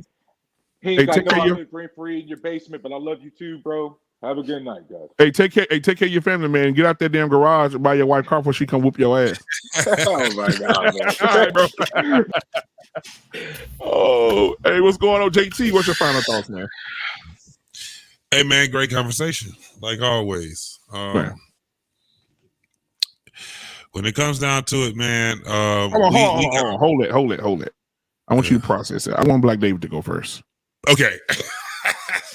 Thank you. First and foremost, thank you for the great conversation. I know our time do like.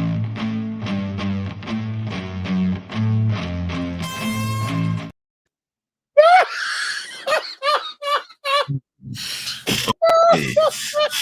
Let's make this straight and clear. Last I checked, I am smaller than Black Men Unfiltered, and that's Black Men Unfiltered side. Number one. Number two, since they said I fight with lion and bears and tiger, I will never look like that. Okay?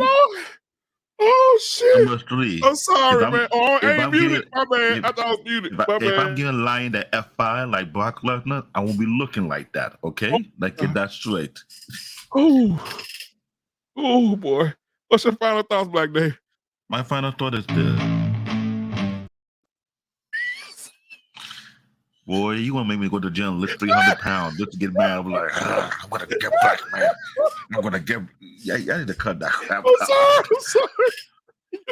Yo, if Trey busts his ass laughing, he can sue you. You know that, right? Listen, I'm about to fall off the daggone treadmill. Oh my God. All right, go ahead, brother. I'm sorry. Trey, sue him if you make you laugh and fall off. Oh my God, bro. Okay, go ahead. I'm sorry. We come to me, he always does that to me, okay? Let's be real. Black Dave, you know I love you though, man. You my brother. I know. We joke around a lot. Oh my God. Here's the thing. We need to get back to the basics because last week I was watching and moderating and I'm seeing why people want to speak on the real serious topic about what is the man, what is the woman. Which is deal because my son will tell you I'm a little bit too hard on him now because he's going to be 13 next month. Oh yeah. I'm always hounding on him about accountability and responsibility. Yeah. I even tell him we will do push-up together. If I do 20 push-up, you do 20 push-up. If I do 30 push-up, you do 30 push-up. Ain't no punking out. When he come home, they will tell you, I don't get him a hug. I get him a bear hug. My son talk like he can't eat it. I thought, okay, let's see how much you can eat. His classmates, his friend come home and look at me like, yo, your dad look like you could whoop somebody behind. I say, damn well, Skippy. I am a scary dude. I don't play that up in here because I realized that when you talk about Deion Sanders and many others, I was taught you have to build from ground up when it comes to do with a male child and female child. You cannot mess around. You just can't. Today's society is forcing people want to remove themselves from the society and go back where they have started foundation. I recall when Tiny said when he wanted to marry his wife, the father of his wife gave him a hard time because he came from a single parent household.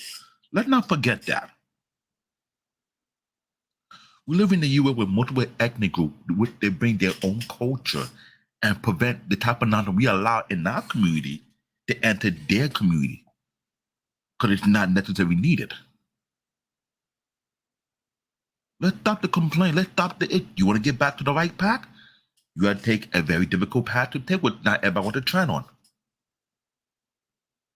Let's keep it simple. When I put that quote about Anton said it. I teach my daughter what a woman's supposed to be, how her mom, her grandma act. When I conduct myself, if you go get married to somebody, you got to be up to my caliber. He got a lot of resources. When she get married, she going to inherit the resources. That's why I throw that question out there. The same thing he said, I do the same here. I'm not going to allow my son or daughter to marry just anybody and think I'm going to bless them. I might power bomb the dude. You pick him up to the hospital. but I ain't gonna bless him. Okay, if I set that bar high, either he meet up or he walk away. We need to stop allowing society tell our kid how to conduct themselves when they're your kid to begin with. I remember my mom told a police officer when I was young, either you take the cat out of my house or you shut the hell up. As long as the child in my house, he obey my rules. Too many parents let the government run their household, which is crazy. I've seen young mom who will say, oh, he was a good kid. How you the good kid got a gun in the pocket? And you didn't know about it. Let's stop the nonsense. I'm sick. This year, I'm not holding back to nobody. I'll tell you off the bat, I don't care if you're ADOS or FBA. You don't want to build your community? Burn your value system. It's corrupted. It's done. Start from fresh. Teach young boy how to be a real man according to a real genetic male. Not no shapeshifter, not no alien, we don't know where they come from. Not from, may I buy a pot, please? No. Men act the way God ordained them to be. Women act the way God ordained them to be. Period. It's not that hard. Last I checked, we didn't create it ourselves. And that needs to stop. Other than that, this is a great show. This is a great topic. I know some people joke around, but this is a topic you cannot overlook. You just can't, because you know why? While we talking about it, you don't think the young kids are thinking about the same thing too? What they're saying outside in the street? I'm in New York City. My son let me know what's going on in the school, some of the things that is bothering him. And I have a sacred father and son conversation, just like black men do with his own son. I do the exact same thing. I sit down with him, we break things down, and I explain to why this is going on. I explain to why it's bothering him. I understand. I say how you conduct yourself, how you go about it. I tell my son, you can't act emotion. You got to control your emotion. You got to learn some discipline. Because if you don't do that now, when? I took mixed martial art because I used to have a rage issue. Yet I had discipline by the next level. Because I realized sometimes, if I have a time you get ticked off, you will lose it. If you don't know how to control yourself, find some means, some exit that allow you to release that and quit to something else different. They don't know how to fight with these. All they think about is get a piece and boom, boom, it's over. And they think they're a man. No, they're not men. I tell them, think you're a man? Go to my country. See you last for 1 week. You ain't gonna last for 1 day. I appreciate you, brother. Hey, before you punk out people quickly. Before you get out of here, bro, I just want to make this announcement real quick.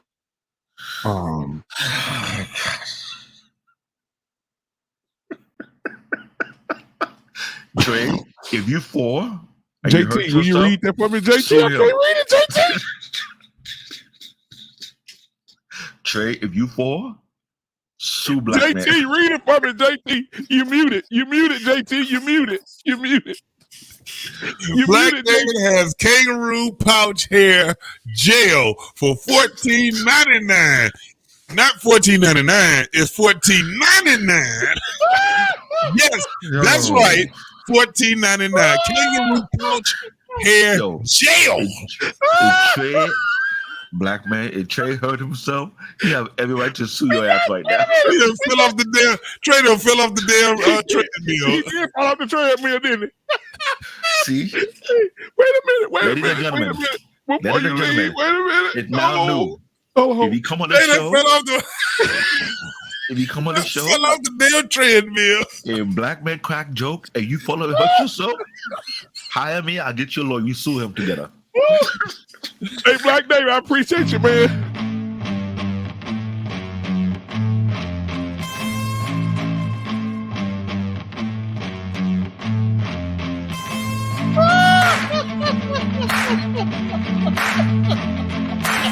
You're wrong. You're wrong. Oh my God. Better.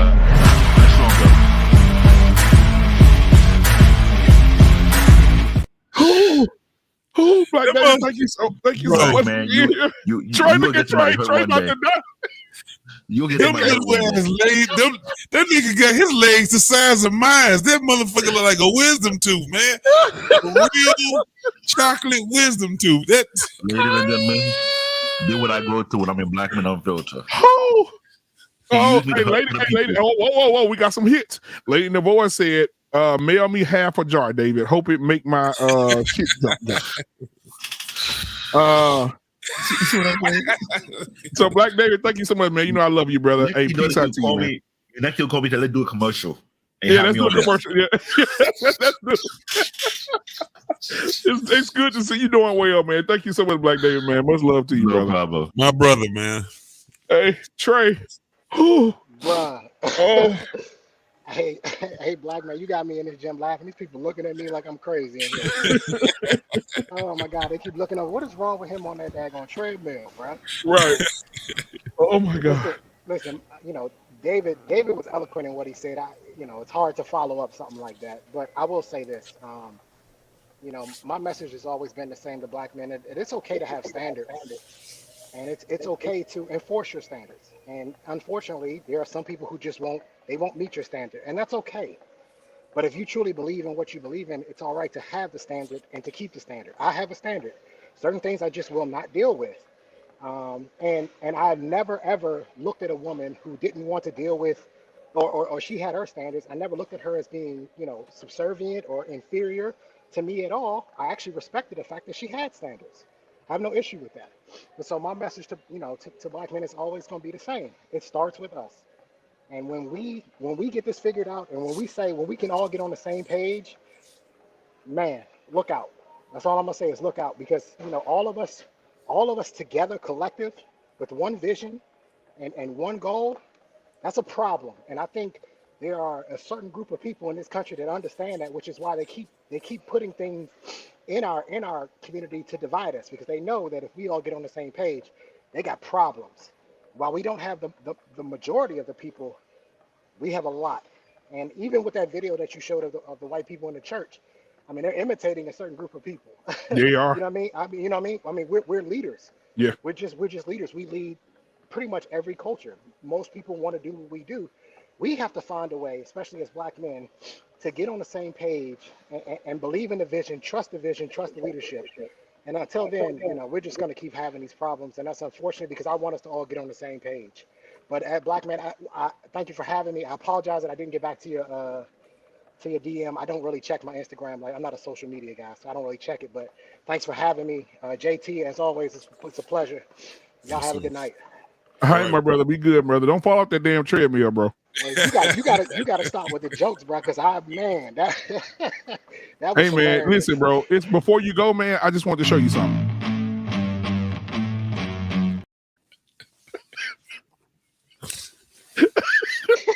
All right, my brother. All right, Trey, man.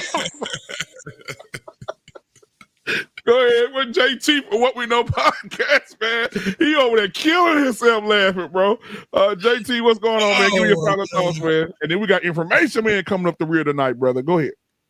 I'd be mad as hell if that dude got them skinny ass legs and he have a size 12 shoe. Man, that shit look what if crazy he wore as 10 hell. or 9? Well, that'd be even worse. Nothing on his body go together. Nigga got a mishmack body. Is it mishmack or smishmack or? Boy, you got me weak over here, boy. Oh my God, man. Great conversation. Man, listen. A lot of things. We definitely. A lot of us hit on, but one of the things I seen that we're going to keep missing is that, man, we can't pussyfoot around the real issues.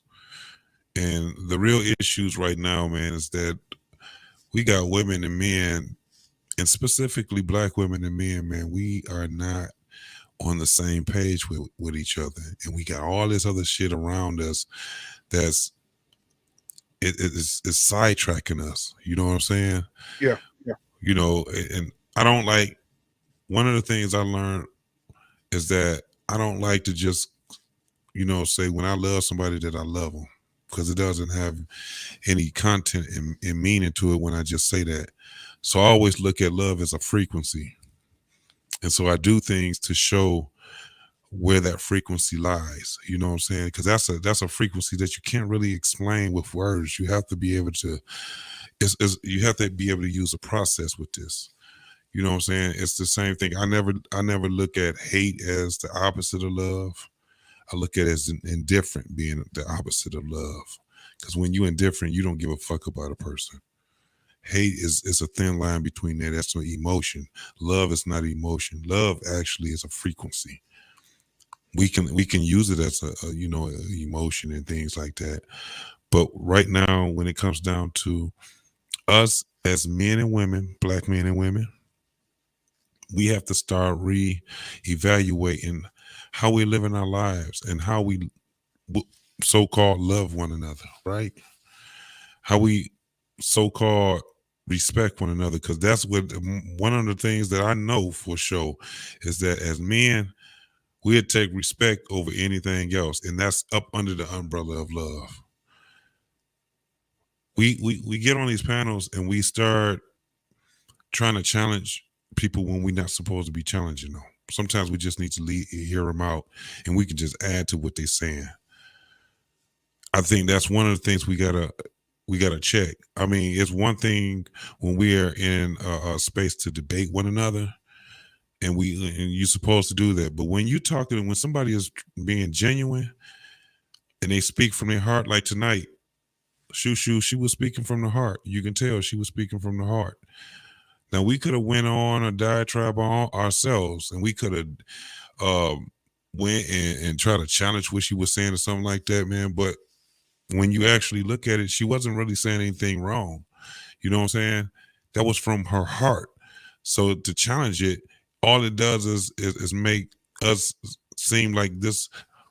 Us as individuals collectively on this panel are very pretentious when we are dealing with one another. And we don't want to be like that all the time. That's why I love when we have laughter, when we can make jokes and things like that. And then after we challenge one another, have these discords and stuff like that, we can love each other. I wish we can do this in the whole world where it can be just like that.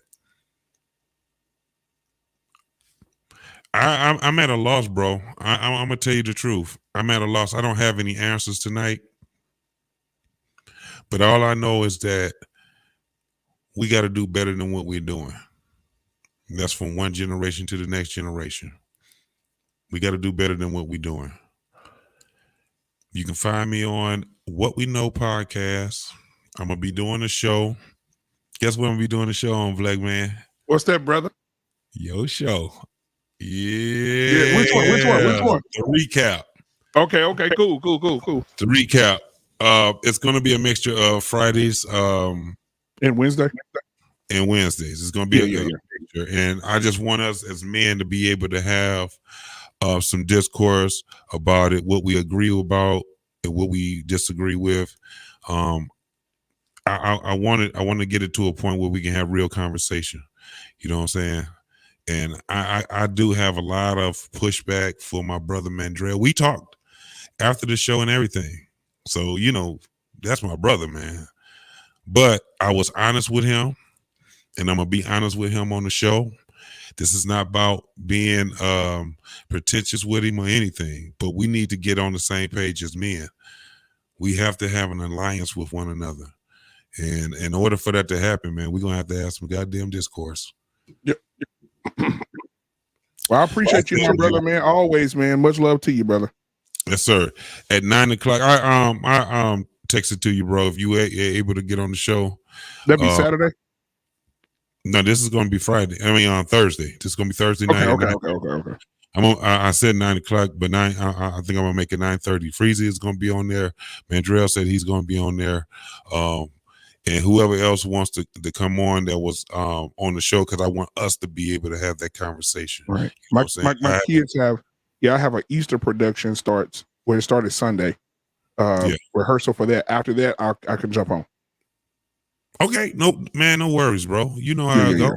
You know You how know we how? working with the kids, bro. Shit, man. Yes, Ooh. sir. Yes, sir. Yes, sir. But we definitely gonna do it, man.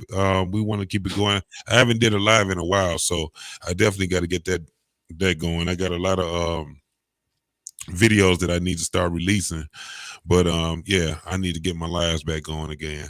So and even information man, you are absolutely welcome, bro. I'll send you the link if you are able to come on Thursday. Hey, bro, it'll be a pleasure to have you on there, bro. I appreciate you, boy. What we know podcast.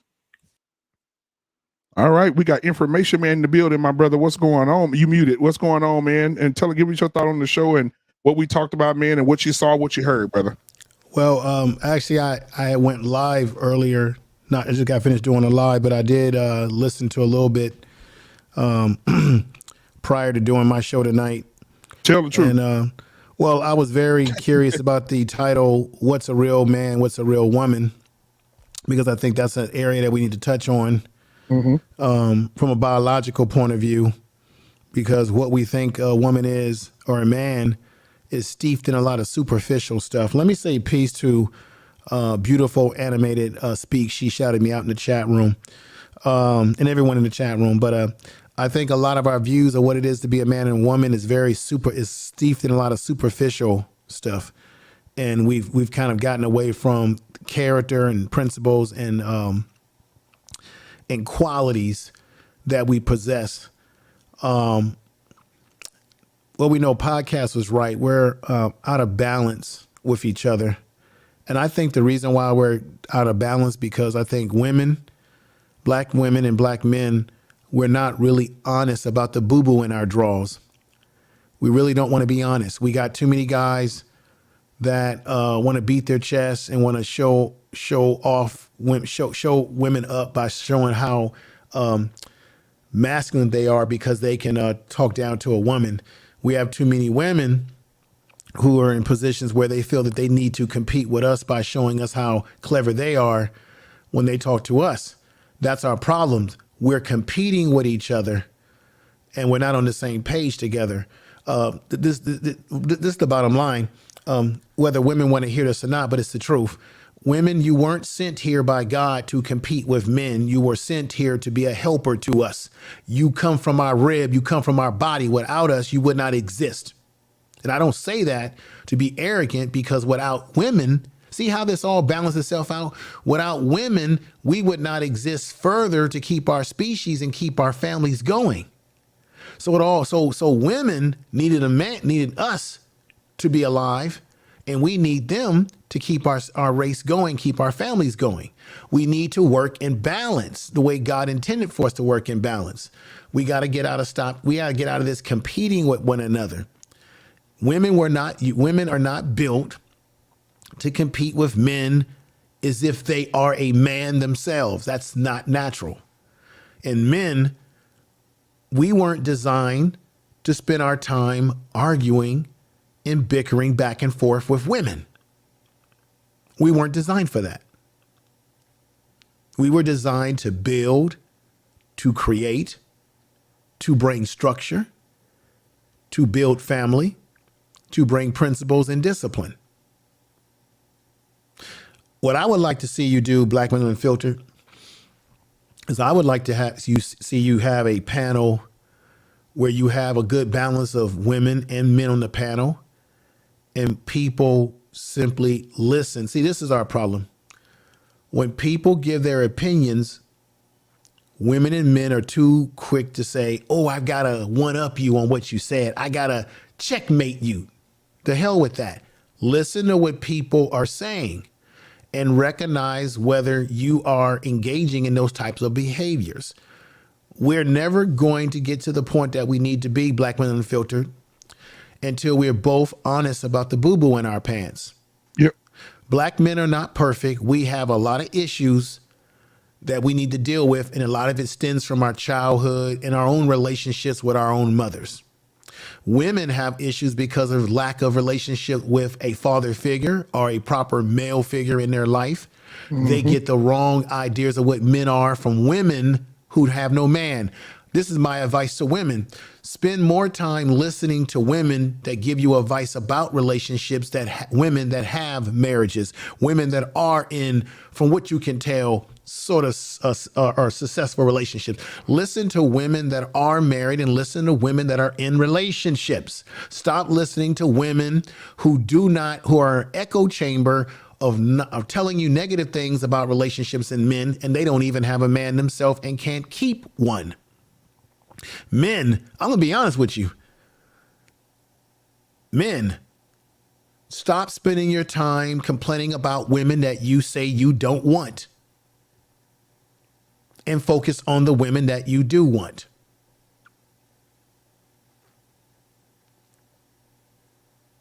And ask yourself, have you been honest with yourself as to where you lack and where you have strength as a man? A sign of a man is a man who can identify his weaknesses, not just his strengths. Too often guys get on these panels and we want to spend all this time complaining, all this time boasting about what our strengths are. How about talk about what your weaknesses are? Because knowing your weaknesses can make you a better man, not your strengths, your weaknesses. Where do you lack? I think once we have the honest conversation, and women have to do the same thing. Women have to be honest about women who say that they're perfect and they're the best. That's BS. Men who say they're perfect, it's BS. No, you're not. You're an imperfect being. Ever since we sinned in the eyes of God, we are imperfect. Am I right or wrong, Black Man Unfiltered? You're absolutely correct, my brother.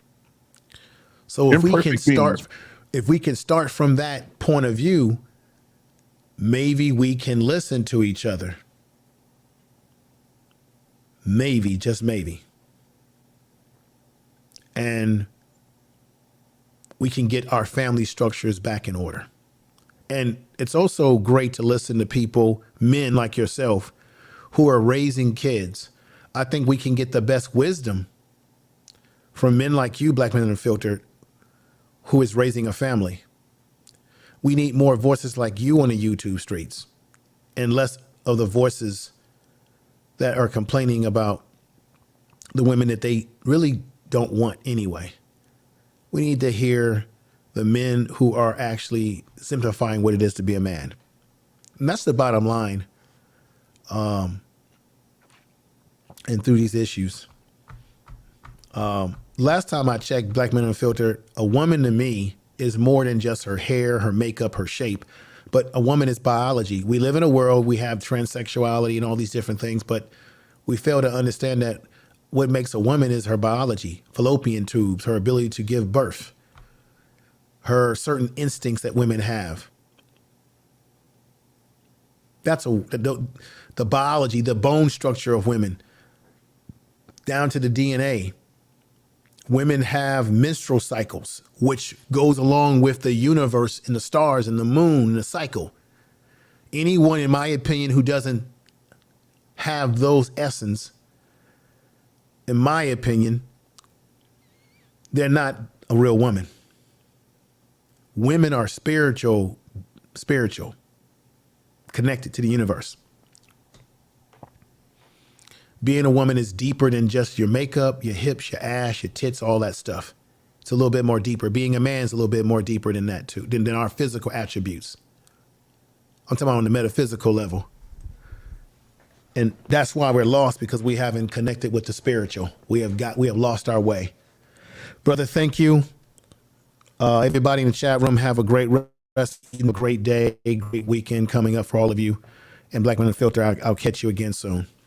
All right, man. Thank you so much, Information Man, for being here tonight, my brother. Thank you. Have a good night, man, brother. All right, ladies and gentlemen, that has been our show for tonight. I enjoyed having the conversation. Guys, listen, I know a lot of people say, men need to grow up, but listen, there's discord that has to happen, that's going to happen between us. And you have to understand, the men that I have on my panel, they're my brothers. And sometimes if you grew up in a family, a big family, I grew up in a huge family. Sometimes brothers are going to have words. Brothers are gonna bump heads, but at the end of the day, I can call Tyrese. He'll give me the shirt off his back. I can call Black David and say, Black David, I need this tonight. He'll send it to me. He'll do his best to help me. I know I can call him, and he has called me. We call each other. That's my brother. JT, same thing, right? Dusto, Mandrell, all these people, man. Information, man. Like, we don't just talk on these channels that we just talking. We talk, we have the conversations, we bump heads, but we can go backstage, man, and be like, hey, bro, that was a good show, man. Hey, man, listen, we had it out, bro. You good? Yeah, I'm good. All right, you good? You good? And we go about our business. We call each other, text each other, laugh about stuff. Because that's how men have discord. I'm not holding no grudges against anybody for 6 months for something that they said. We shell it out, we talk it out, we holler it out, whatever, we bump heads, and we back to normal. But guys, I thank you so much for being here tonight. Thank you for being a great supporter of the channel. If you do want to donate, please help your boy get a medicine ball tomorrow. My throat is killing me, guys. So if you want to help me get a medicine ball, you can donate to the Cash App at the bottom of the screen. You see it at $ Black Man Unfiltered, and I will definitely shout you out, whoever's going to break your boy off tonight to get a medicine ball in the morning. My throat has been killing me since this morning, but I still come up, and because I want you guys, we're going to entertain. We're going to not entertain, but we're going to talk real talk, guys. I had a conversation with security boss yesterday about is YouTube real or is it entertainment? It's a mixture of both. Like on this show tonight, we entertain you. We had a couple of laughter, but we had some bumping of some heads, and it's just something we had to get out. And I think the people, if you enjoyed it and you're still watching, put a 1 in the chat if you enjoyed the conversation tonight, because this is the conversations that we have to have. All right, we got 30 people watching tonight. Please, everybody, hit the like button. If you have not subscribed to this channel, please subscribe.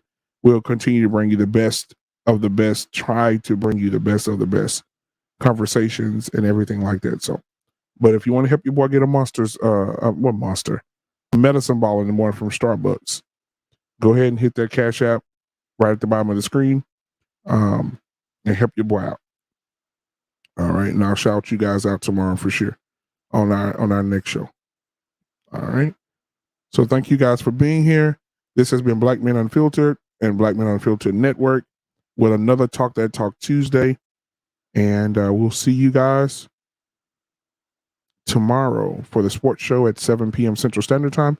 That's a 1-on-1 sports show with Dante and Shawnee.